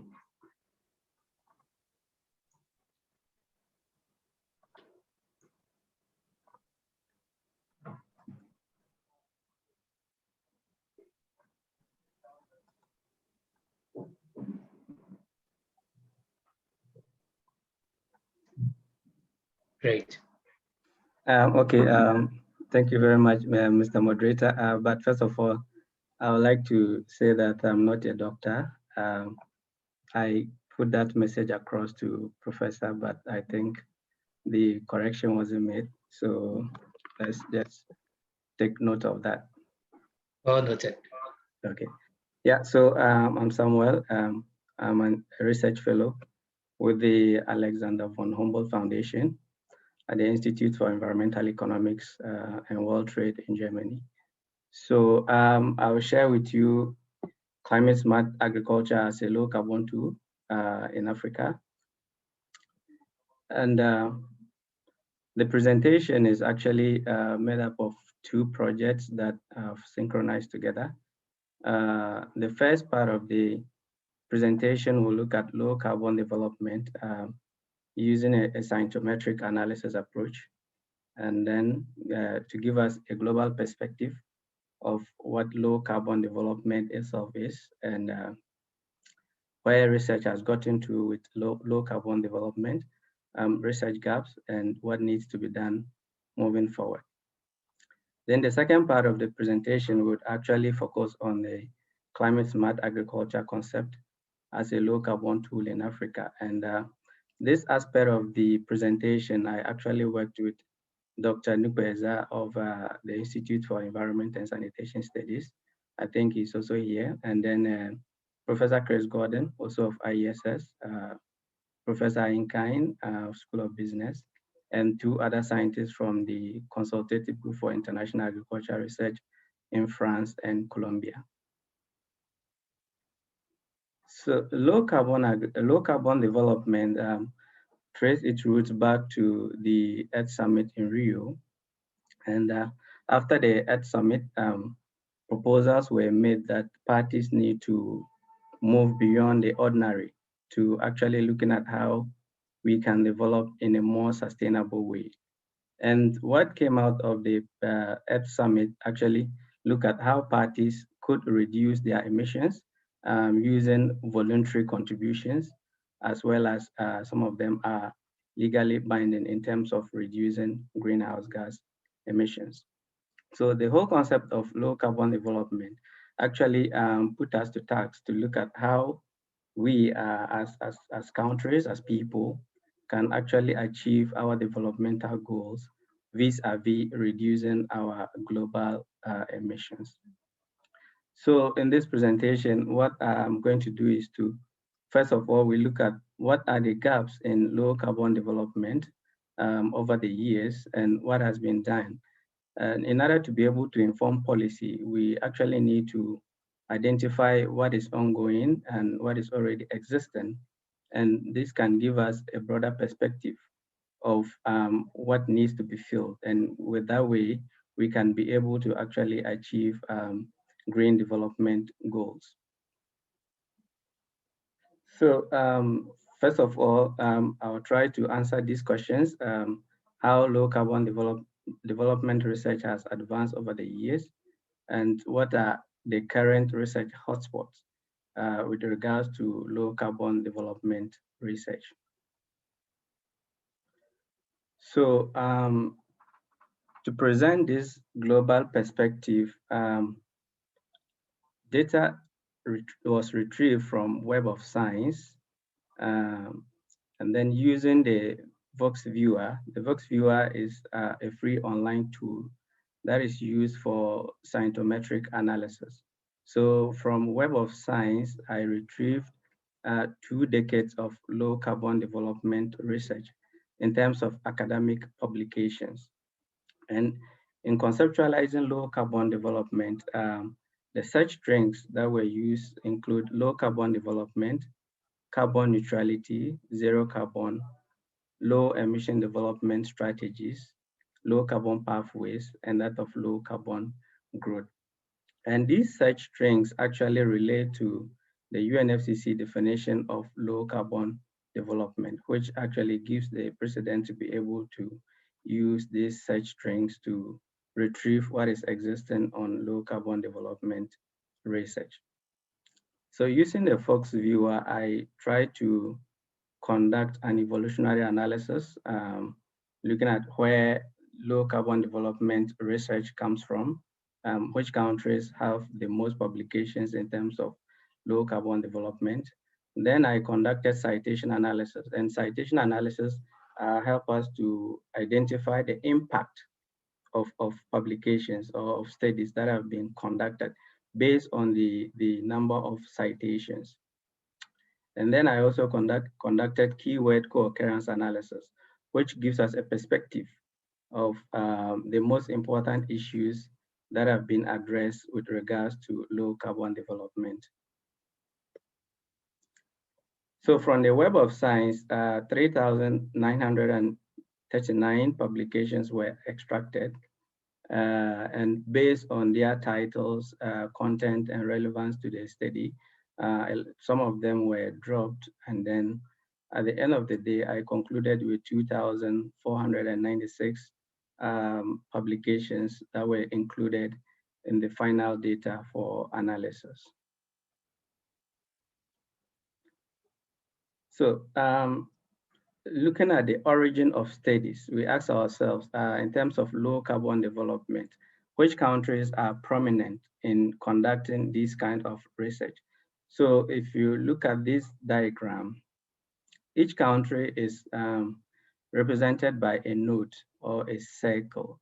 And then a node represents, the size of the node is determined by the number of publications from such country. So what we can see from this diagram is that China actually produced a lot of publications in low carbon development in terms of the data that was extracted from Web of Science. So you can see that China is dominating in terms of the node it has, meaning that most of the publications in low carbon development from 2000 to 2001 came from China. Also, Germany and Netherlands are actually also doing well in terms of low carbon development research. But what is interesting here is that in Africa, there is low impact of low carbon development research, and which means that a lot of studies haven't been published on low carbon development. However, if we look in the diagram, Ghana has actually come up, which means that Ghana is doing quite well in terms of low carbon development research. And this is for all sectors: energy, agriculture, technology, transport, and any other sector. Also, Kenya also came in from Africa. Even though the impact is low, also like Ghana, it is also prudent that we have African countries that are also participating or taking part in low carbon development research. And from North Africa, Egypt was the only country that also contributes in terms of low carbon development research. So if you look at the African countries that came up in these results or that are on this diagram, the impact is actually low in terms of their contribution to low carbon development research. However, it is also important to acknowledge these countries because they've contributed significantly to be able to, even surface in this diagram. So I went further to conduct density overlay studies, and the density overlay is looking at from the year 2000 to 2001, which period were most of the studies conducted. And if you look at the results diagram here, 2016 to 2018 actually recorded a lot of publications on low carbon development research globally. And I attributed this to the fact that, the Paris Agreement was a significant milestone in low carbon development in all countries. So if you look at after the Earth Summit, the Cancun Agreement, the Copenhagen Accord and all that, they all give strong messages on sustainable pathways or green pathways to development. However, for the first time in history, the Paris Agreement recorded more than 157 parties or countries who participated in this Paris Agreement. So I think that after 2015, the message was strong, the message was clear, and it was powerful. And that is why from 2016 and 2018, we recorded a lot of publications on low carbon development research because people have now gotten to understand the concept, and a lot of scientists are actually going into the research to look at what they can do to inform policy and stuff like that. Okay, so at this point, I looked at the impact of individual studies on low carbon development. And if in this diagram, basically what it says is that the impact of the papers or the publications that had the major impact from 2010 to 2017. However, 2010 to 2013 publications had a greater impact. And this is because when you look inside the literature, it says that academic publications actually take a longer time to gain recognition. So for instance, on the average, it takes not less than 5 years for a paper to actually gain recognition. So the older the paper, the more likelihood the paper will have an impact in terms of the number of citations it will receive. So that is why over here you can see that 2010, 2011, 2013 to 2014, they have the most impact. But then we are not seeing more of 2018 up to 2021, which actually indicates that yes, there are a lot of papers also from 2018 to 2021, but then they are not surfacing here in terms of citation because they've not gained a lot of citations yet. And the minimum citation set here is 25, which means that for a paper to appear on this diagram, you should have recorded not less than 25 citations. Okay, so in the keyword co-occurrence analysis, which looked at what has been done in terms of low carbon development studies or publications, this diagram tells us that the energy sector appeared in most of the publications, which indicates the strength of these publications in addressing energy issues in terms of energy performance, energy optimization, household energy use, and all that.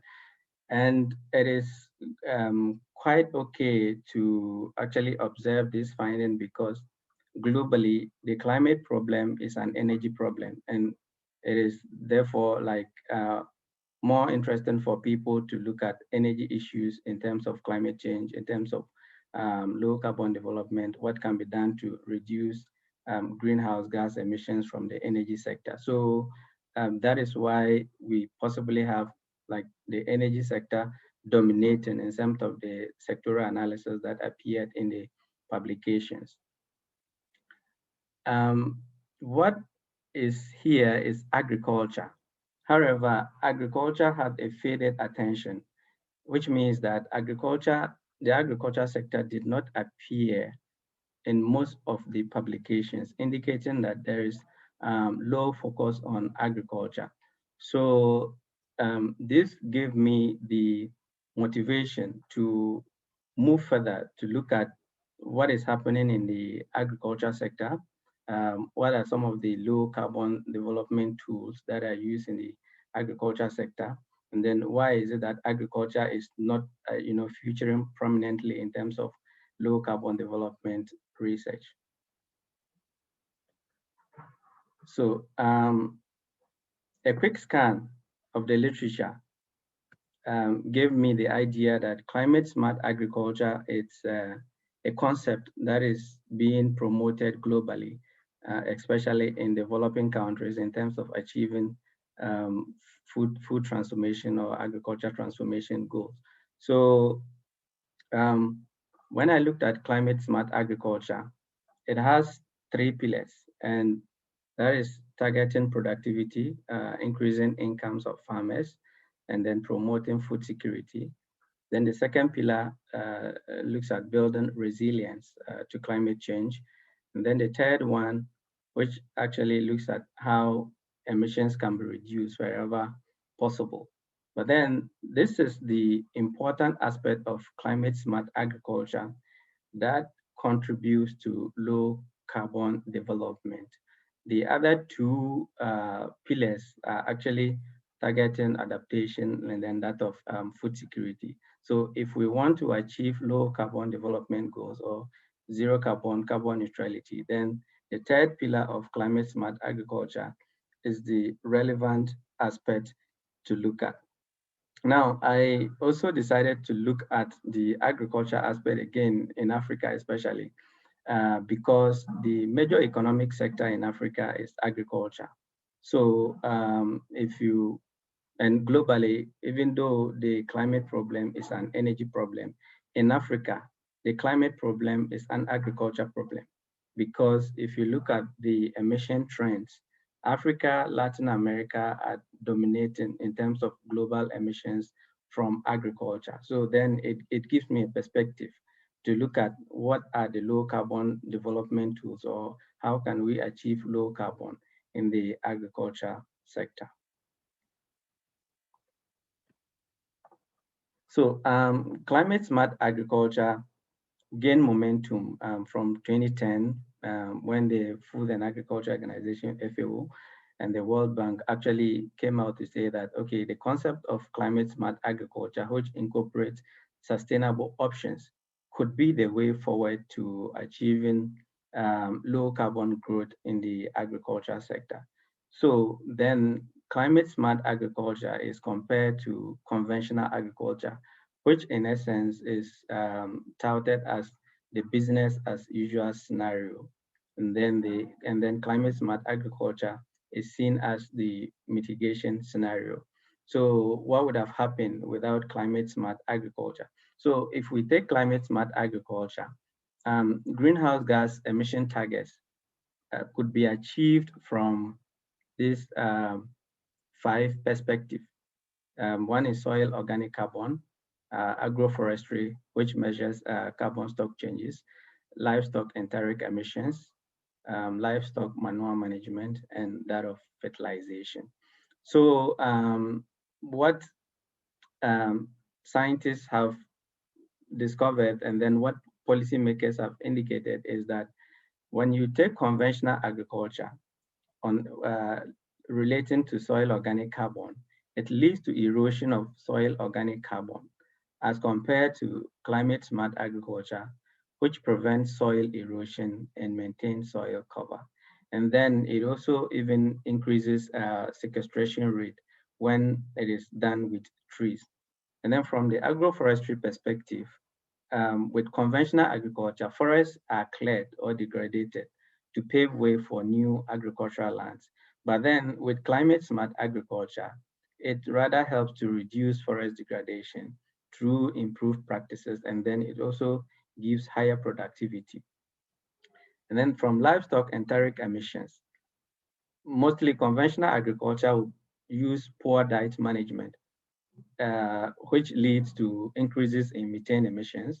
But then smart agriculture helps to fertilize pastures and then reduce grazing period. And when that is done, it also reduces disturbances on the soil, thereby reducing greenhouse gas emissions.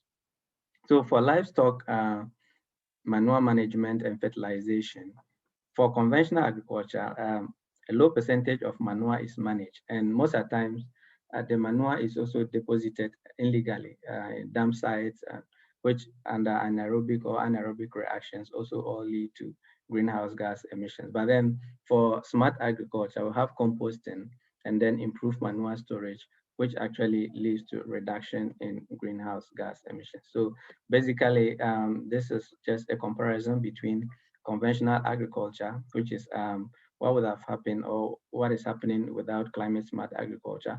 And then when we have climate smart agriculture in place, this is how the situation is going to be like. So to assess what has been done with regards to the mitigation aspect or the third pillar of climate smart agriculture, we retrieved 222 publications that actually had interest in the mitigation aspect of climate smart agriculture, and then 6 other reports. So out of the 228, we screened up to 28, and then some were duplicates. So finally, 20 articles were qualified to be included in the analysis in terms of examining the studies that have been conducted on climate smart agriculture mitigation potential. So out of the 20 studies, 9 were from Southern Africa, that's 6 from Zimbabwe, 3 from Malawi, and then 2 from Zambia and Mozambique. 3 were from Eastern Africa, and then 1 was a comparative study that combined both Eastern and then Western African countries together. And then we also had 2 studies that were collaborative, which analyzed the issue from global perspective, but then putting Africa at the center of the study. And then the other ones were sectional studies that categorized the tropics as one, also Sub-Saharan Africa as one. So out of the studies we evaluated, the first one from Rwanda, they conducted experimental study on improved livestock breed and feed. And they came out that this practice or this climate smart option increases greenhouse gas emissions by 50 kilograms per hectare per year. However, it decreases emission intensity. And this study was conducted with smallholder farmers. And in the context of smallholder farmers, absolute emissions are not a problem, but then emission per kilogram or emission per head of livestock produced is normally the problem with smallholder farmers. So even though there was a relatively smaller increase in absolute emissions, emission intensity is reduced, which actually makes this practice a smart practice because it is helping to reduce the emission intensity from smallholder perspective. And then the second one was conducted in Kenya and Ethiopia, which also evaluated organic nitrogen. And they came out that residue addition contributed significant amount to nitrogen to the soil, which lowered emissions when nitrogen is applied as synthetic fertilizer. So basically it's saying that when you do residue addition, and residue has to do with the leftovers from the farm, what the farmers they've harvested, what they've taken home and what is left. So in traditional farming context in Ghana, this residue is normally burnt, which is actually not a good practice for the environment. But then if this residue is introduced or is composted and used back on the farm, it actually helps to supply nitrogen, which is organic, into the soil as compared to if the farmer would have used synthetic fertilizer, which will lead to more emissions. And then from Tanzania, Kenya, and Uganda, which evaluated agroforestry. So they came out that agroforestry practice as a smart option could increase soil organic carbon stocks by 42 to 196% at the soil depth of 0 to 15 centimeters. And the point here is that agroforestry leads to tree litter. And when the trees litter, the litter serves as it decomposes and then it adds nitrogen to the soil. And then it also helps to sequester carbon. Apart from that, which is like contributing to above ground carbon, below ground carbon is also achieved from the roots of the tree, which also hold the soil together. And then by holding the soil together also helps to prevent the carbon that is stored in the roots to escape. So for that matter, you are able to gain like more carbon resource in terms of sequestration and then maintenance. Then from a global perspective on no-till practice, they found that annual global rate of soil organic carbon accumulation increased by 0.17 gigatons globally. So I'll just move to the other ones. Okay, and then this study from Kenya evaluated improved forage quality and concentrate supplementation and came out that this practice reduced greenhouse gas emission intensity from 2.5 kilograms to 1.6 kilograms. And we can see clearly from the statistics that the baseline is 2.4, and then after the implementation is 1.6, which is actually significant. And then from Malawi, intercropping was observed to increase soil organic carbon by 17% when maize was intercropped with legumes. So generally the intercropping practice looks at, integrating leguminous crops with other crops. So when you introduce these leguminous crops into other crops, the leguminous crops actually provide some kind of nitrogen into the soil that helps to balance, greenhouse gas emissions and then also maintain soil quality. So on rotational farming, which also increased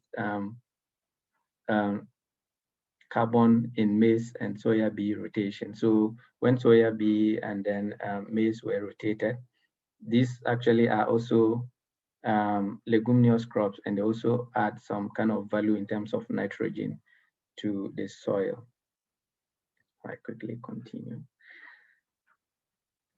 So from assessing and evaluating these studies, the conclusion we made on low carbon agriculture in terms of the mitigation potential of climate smart agriculture is that there is still limited experiments in the context of Africa in actually assessing the mitigation potential of climate smart agriculture. It is a growing area of interest. However, in terms of the necessary analytical infrastructure with regards to laboratories and expertise to actually analyze the mitigation potential from some of these practices is still lagging. And some of the practices that are still of significance that people can take up and then maybe do more research on agroforestry, rotational farming, improved livestock breed, and intensification of ruminant diets. There weren't enough experimental studies on these practices because what we did in this project is to look at what has been done empirically, not just about reviews and people making statements about whether agroforestry has a mitigation potential or not, but then what has been experimented and proven, and then it is communicated out there that yes, agroforestry can mitigate this amount of carbon when integrated with trees or not, as well as rotational farming, livestock breed, and then ruminant intensification. So another conclusion we made is that low carbon development is fast growing, and then in Africa, we need to take opportunities of this concept and actually look at how we can upscale and outscale low carbon practices or strategies in agriculture, because climate smart agriculture, it works well, it's context specific, and we need to know the practices that work in our context, practices that would help farmers build their resilience, increase their productivity, not forgetting the most important thing, that is reducing their greenhouse gas emissions. So we need to go out there and then actually, do more experimental studies on these practices, and then be able to inform policy that, okay, we can upscale and outscale these practices across, different regions in Africa to achieve, carbon reduction goals. All right. Okay.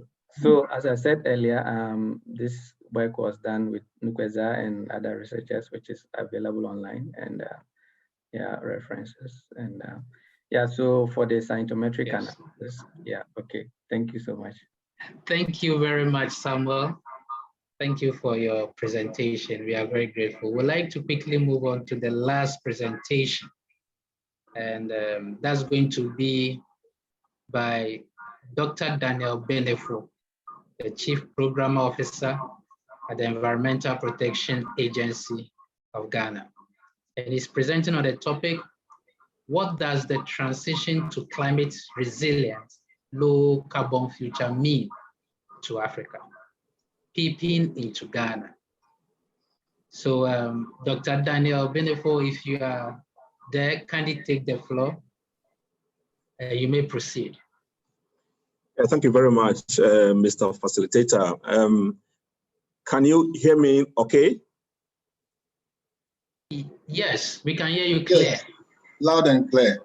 Okay, so colleagues, good afternoon, and thank you for the opportunity. I'm going to share with you, these are not research outputs or research findings, but these are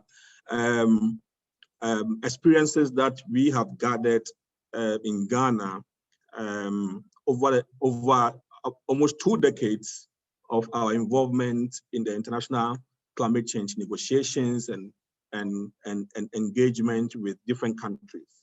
And our observations are what we think is occurring across the global community. So whether we like it or not, the global economy is in transition. That transition would occur globally. And the pace at which we transition must be crucial for countries in Africa and in Ghana in particular, because it has consequences for our economies, for livelihoods, and also for jobs. and therefore it must be a concern for us. So my slide is just to give you a summary of what we have observed, and allow me to share with you what we have to say with you. So here is that the notion in Africa is that, oh, Africa contributes to less global emissions, and therefore we are the most vulnerable. And this sentence is factual. I mean, we have evidence across Africa or globally to support the fact that Africa produces less than 5% of the global emissions, but is the most vulnerable because its economy and societies and ecosystems are most vulnerable to the impact of climate change. And Africa tends to have least capacity to adapt to the impact. So that is the premise of our conversation. And this is what we are saying. So this is showing you the distribution of CO2 emission per capita across the world as at 2017. And this confirms the fact that Africa emissions is quite not much, even if you see it from the point of view of how much each person is contributing. You could see that many of the African countries are light in color, except South Africa and those in the Northern Africa. So Africa, on the face of it, contributes less to the global emissions. However, if you look at the climate risk index globally, again, you see that the climate risk index across Africa is also interestingly high. So it is also the reverse of the emission sources. So we pump less to contribute to the climate pollution, but we are having much more risk globally. And therefore, the policies that we put in place to address climate change across the continent must reflect this. And therefore, many countries in Africa joined the Paris Agreement with the view to put in place policies that would focus on addressing interventions that reflect how to deal with adaptation, much more than that of mitigation. So that is the point. The point is here is that we are aligning our policies to reflect this this assumption, and that is what you see when you go into the NDCs for many countries that are associated with the Paris Agreement. So here is the NDCs of countries including Africa, and you see many countries in Africa had ratified the Paris Agreement and has submitted its first NDCs, and most of the NDCs are really much reflective of our priorities on adaptation. But is it the case globally? What do we see globally? What we see globally is that the Paris Agreement sets out a global pathway to a decarbonized world by the mid-century. So colleagues, what does it mean for Africa? Or what does it mean for countries and corporations and communities? That countries and corporations and communities across the world are right now planning to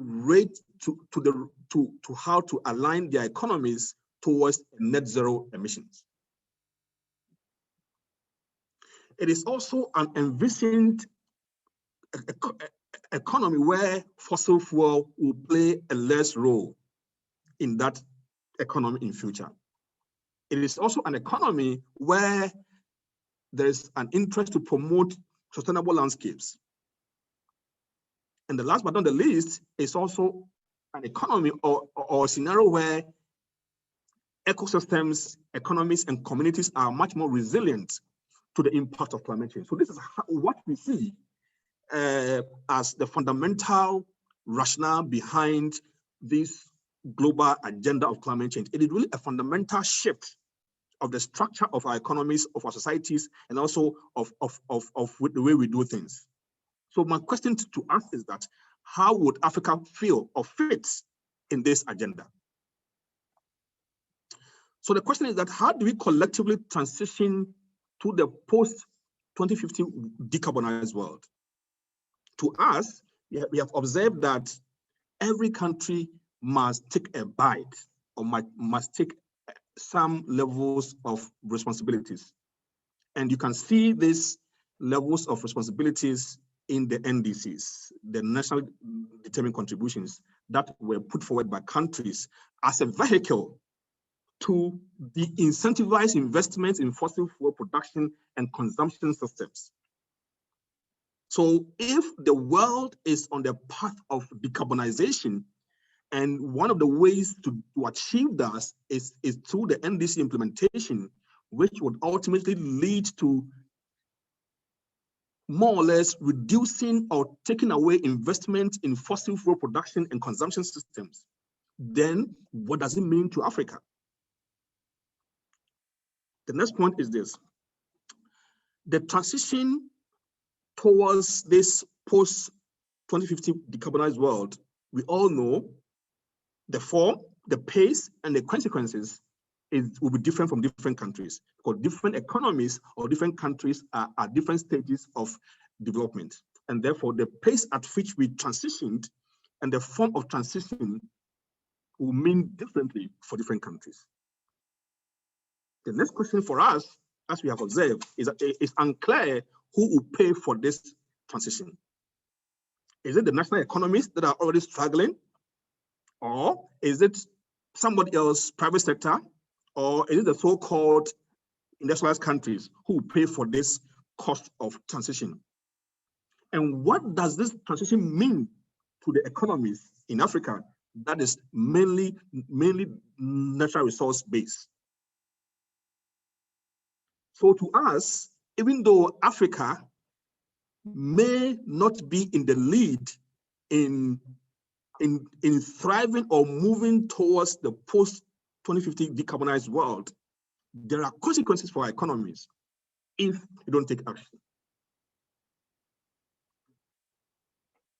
But even as we become much more concerned about the consequences of the post-2050 world, countries in Africa are saddled with the fact that many of our economies are based on fossil fuel and biomass.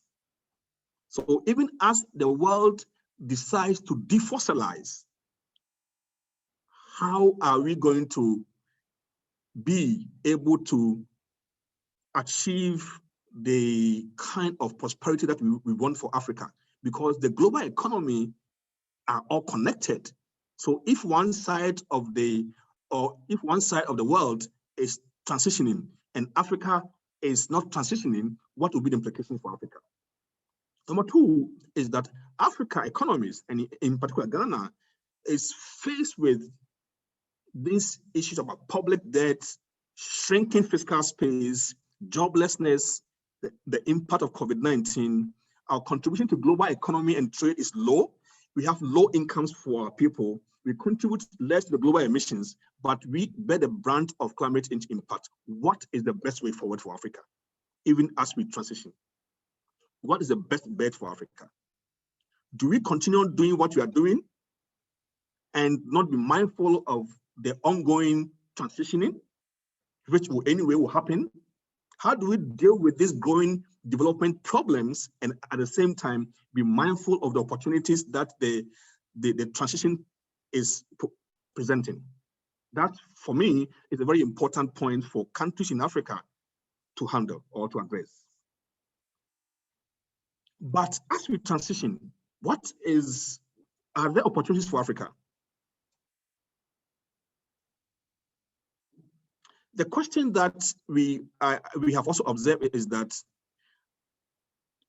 as the global world or the global north leads in decarbonizing the economies, does it have any direct impact on Africa and Ghana? We think so, because we think that even though they will lead in decarbonizing, once our economies are connected, once we trade with each other, whatever policies that they decide to implement really would have consequences for us in Africa.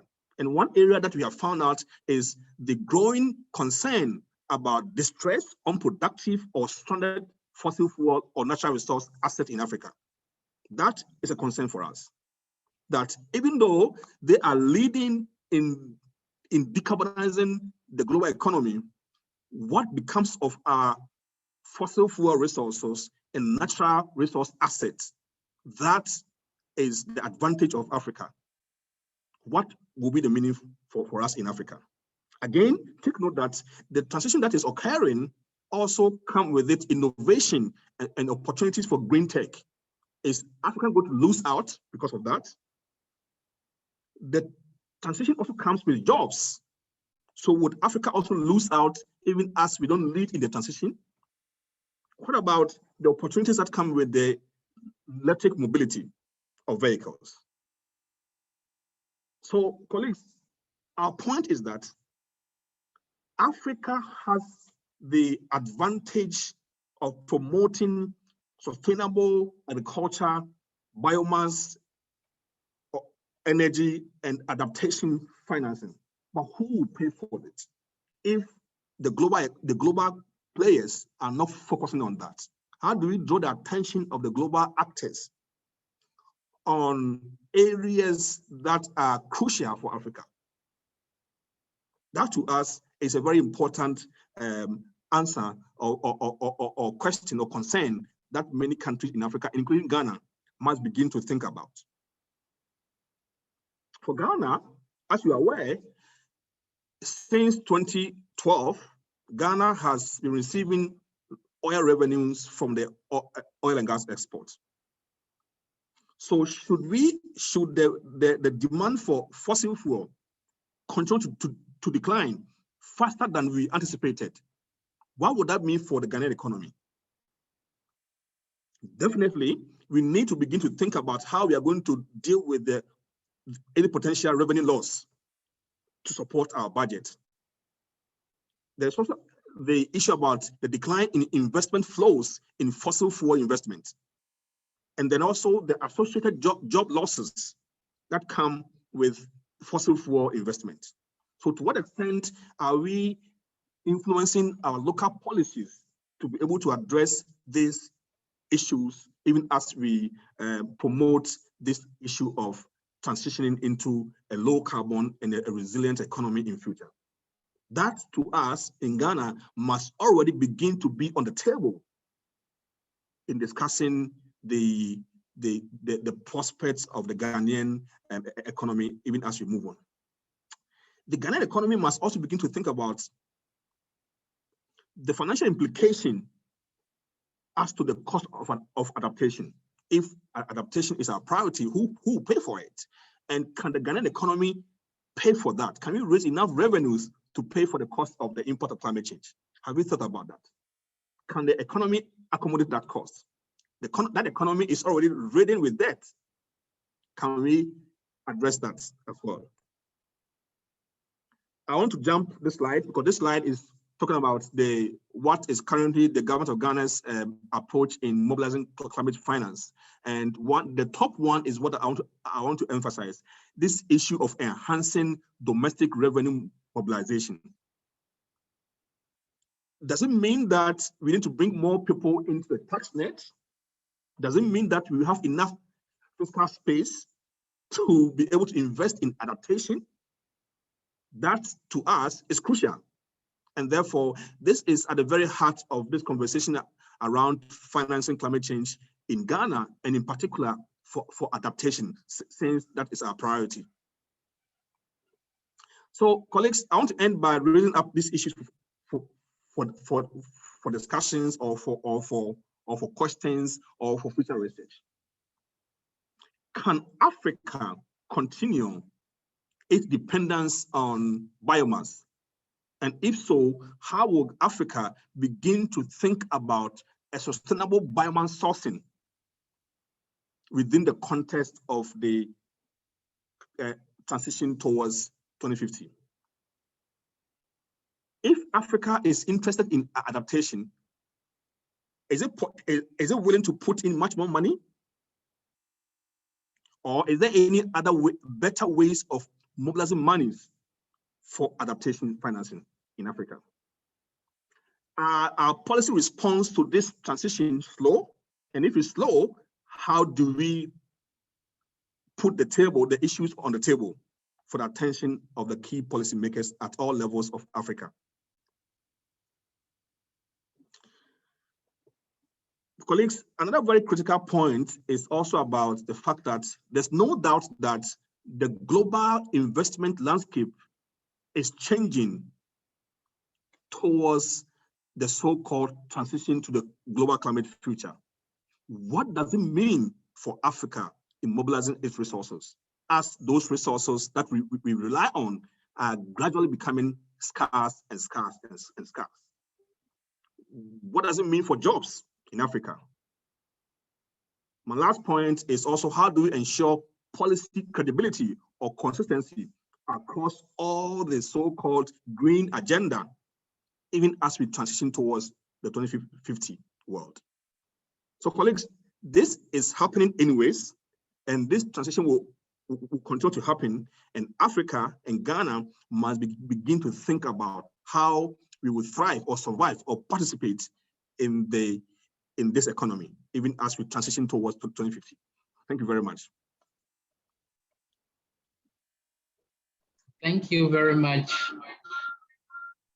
Dr. Daniel Benefu. We are very grateful for sharing with us your observations, especially what you think the transitions within the global economy and the directions in which it is going, and whether Africa is ready for the green jobs that are coming, the green tech that is evolving, and also the electrification of movements, and your observations about the implications for Ghana. Thank you so much.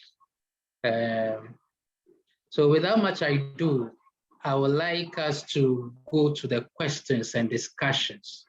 So those who have questions, I'm sure you are putting them together and introducing them into the chat, and I'll be reading them shortly.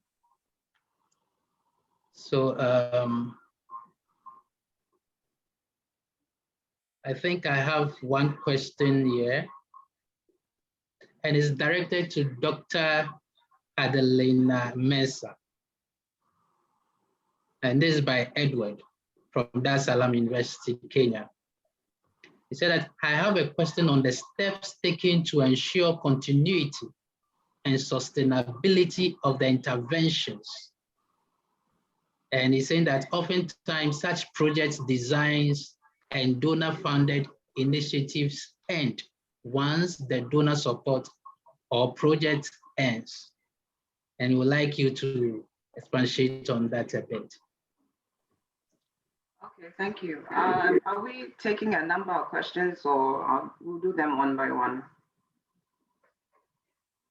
Because I see there's another one about extension officer training. Okay, I can address the first one. So thank you for that question, Edward. Actually, that's one of the key problems that a number of research projects have, especially for short-term projects or for projects that have very limited funds. There's so much you can do within a project period and within a project budget that sustainability then becomes an issue.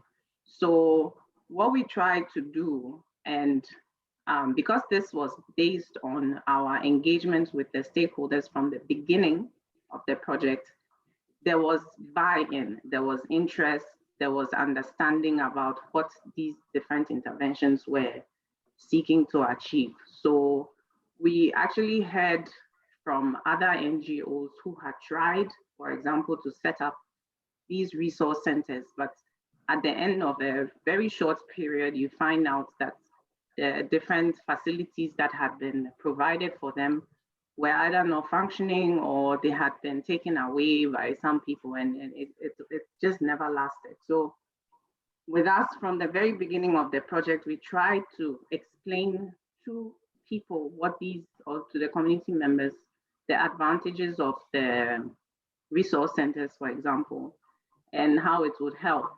And we also house these resource centers within existing institutions. So we have a local NGO, we have the district assembly that is also involved in this, such that when a project ends, it is still a facility that's available to them. Right now, we are hearing about other schools or other training programs, especially for the youth who want to use that similar setup. So they are collaborating with us in order to continue using it for additional activities. So that way it integrates into ongoing objectives that various institutions may have.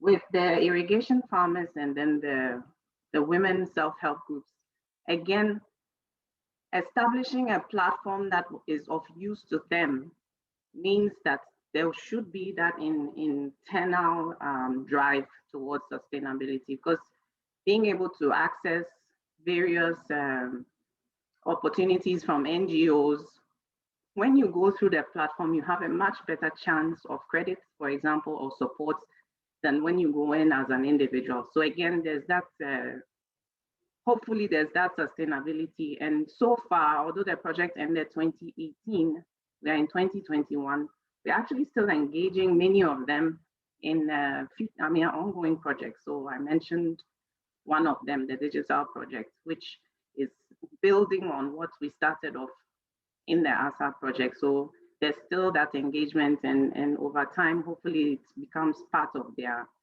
way of life. I hope this has addressed the question. Yes, thank you very much. And there's another question for you on the training of extension officers. I think you are about to mention it. Yes. Yes, so you can proceed to address that. Yeah, so the question is on, wanted a comment about this training, and typically is adapted to the local farm needs, which is very critical, yes, for achieving efficient outcomes. So if you remember from the presentation, I indicated that some of the extension officers, at least those who we engaged with, felt that they did not have adequate training. And this is where the app development came in. This is where we tried to find a channel through which we could actually update recent research findings, find out what some of the local challenges were, and if there were other programs, or if there was some information that was already available. Not only research findings or outputs are included in the app, but we are also trying to include into that links with other NGOs who may be carrying out similar activities. It was a very short, it's a very short period in order for us to do the actual training. So we saw ourselves more as facilitators, more as I use the word knowledge brokers, more as people who came in to say, okay, there are these various opportunities that are available. Perhaps you are not aware of these, or you don't know about these various stakeholders. So we run all these workshops to put people in contact with each other. We have established a sort of a portal where additional knowledge can be gotten from, because we really can't do the training long term. There's so much that we can do as a project. Thank you. Thank you very much, Dr. Adelina MEMSAH. We are very grateful. I can't find any further questions in my chat, but I would like to open the floor to anyone that perhaps may have any comment. If there are any comments you want to share based on the discussion so far, maybe you don't necessarily have questions, but you think you have some issues you would like to comment on, you can do that now.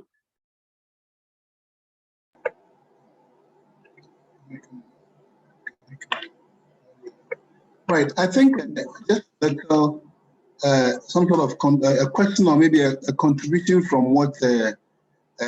Benefo said with regards to the asset and resource stranding. I think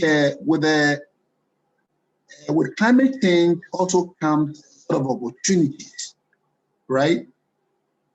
In the area of resource use, because I understand that even though some assets will get stranded underground, there are also certain minerals that will be required in the production of many of these renewable energy technologies like solar, etc.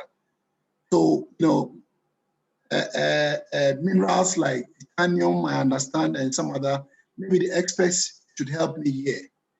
And these are also areas that can also open new opportunities for many African countries. And many of these African countries do have those resources.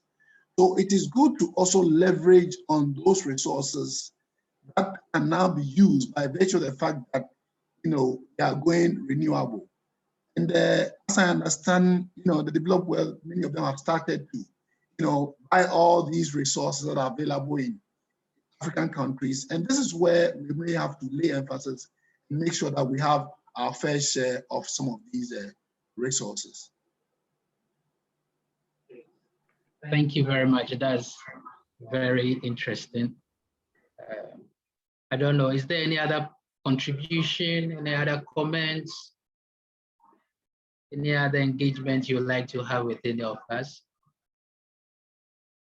And also to the presenters, if maybe there is still something you would like to clarify or maybe hit a little more punches on, you can do that.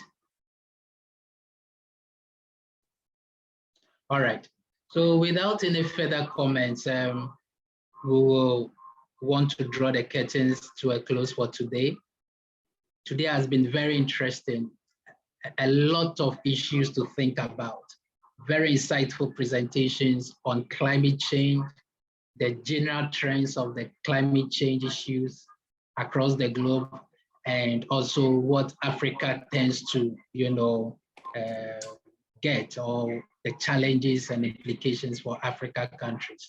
That's been very interesting. Tomorrow, we are going to continue the discussions. This time we are diving into institutions. We are looking at policies and issues about governance, and also on African integration.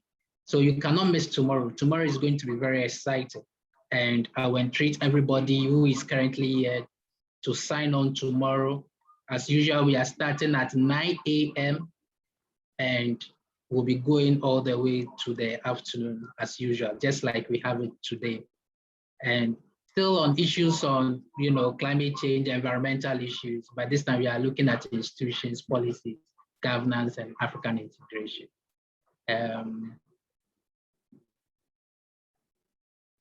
So we would like to see everybody tomorrow. And I hope that, I don't know, Professor Mela, do you have something to say?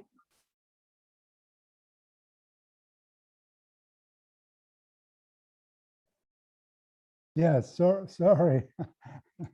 I had a question, an additional question to Dr. Adelina MEMSAH. That's fine. Is it possible to answer? It's just a comment, because a part of the training of the extension officers is very important, the interaction between the officers and the farmers, because it's a job of trust, a job of conviction, a job of persuasion. So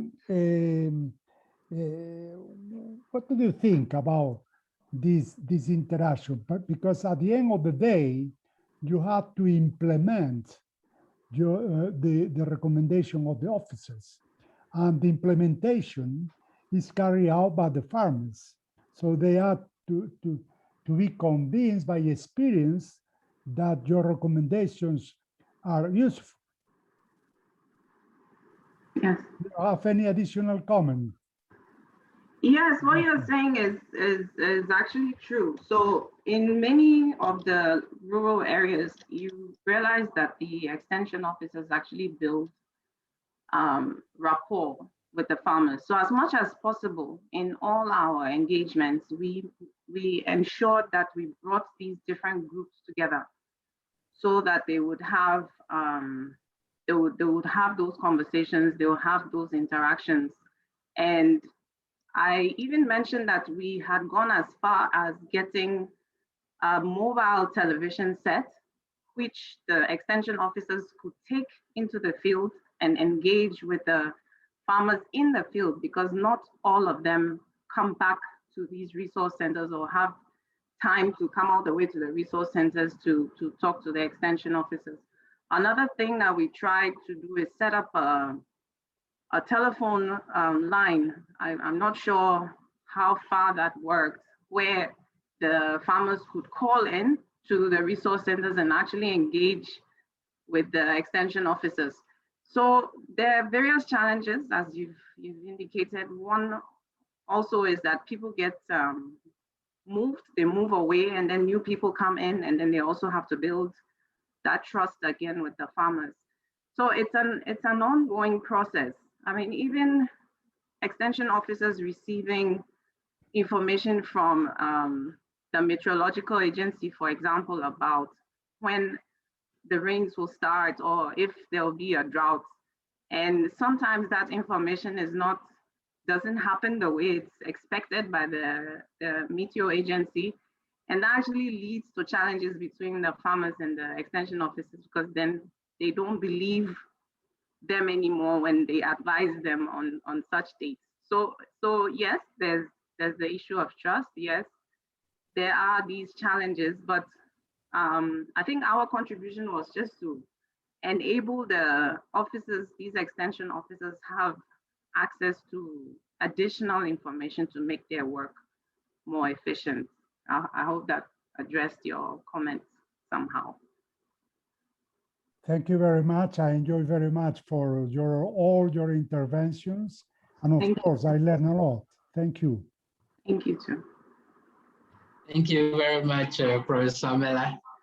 That's quite interesting. So we would like to end here.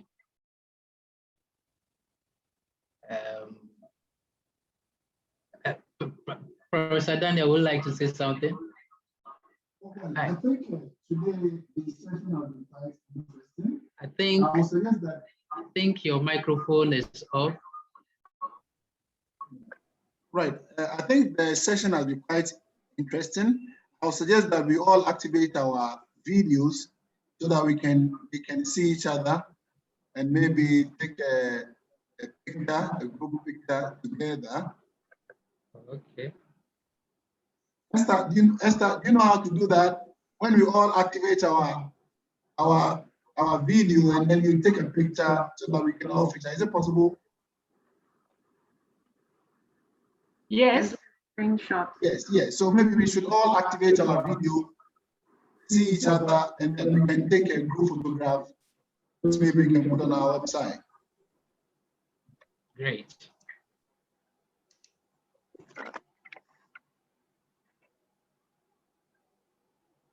Okay. So Daniel, we have to, yes, can you see me? half a head. Can you see me? Make sure I'm in there. Half of your face, Prof. Yeah, we can. I can't see myself. You have to move the camera. Wow. Now. The camera. Is it okay? Much better. Now. No? Yes, that's it. It's fine. It's fine now. That everybody will be in there. I cannot see you. Yeah.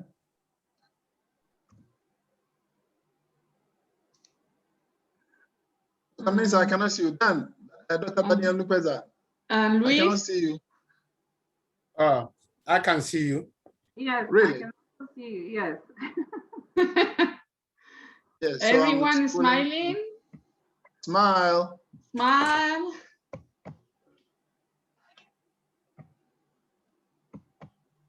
Yeah, Okay. so we get something on our website.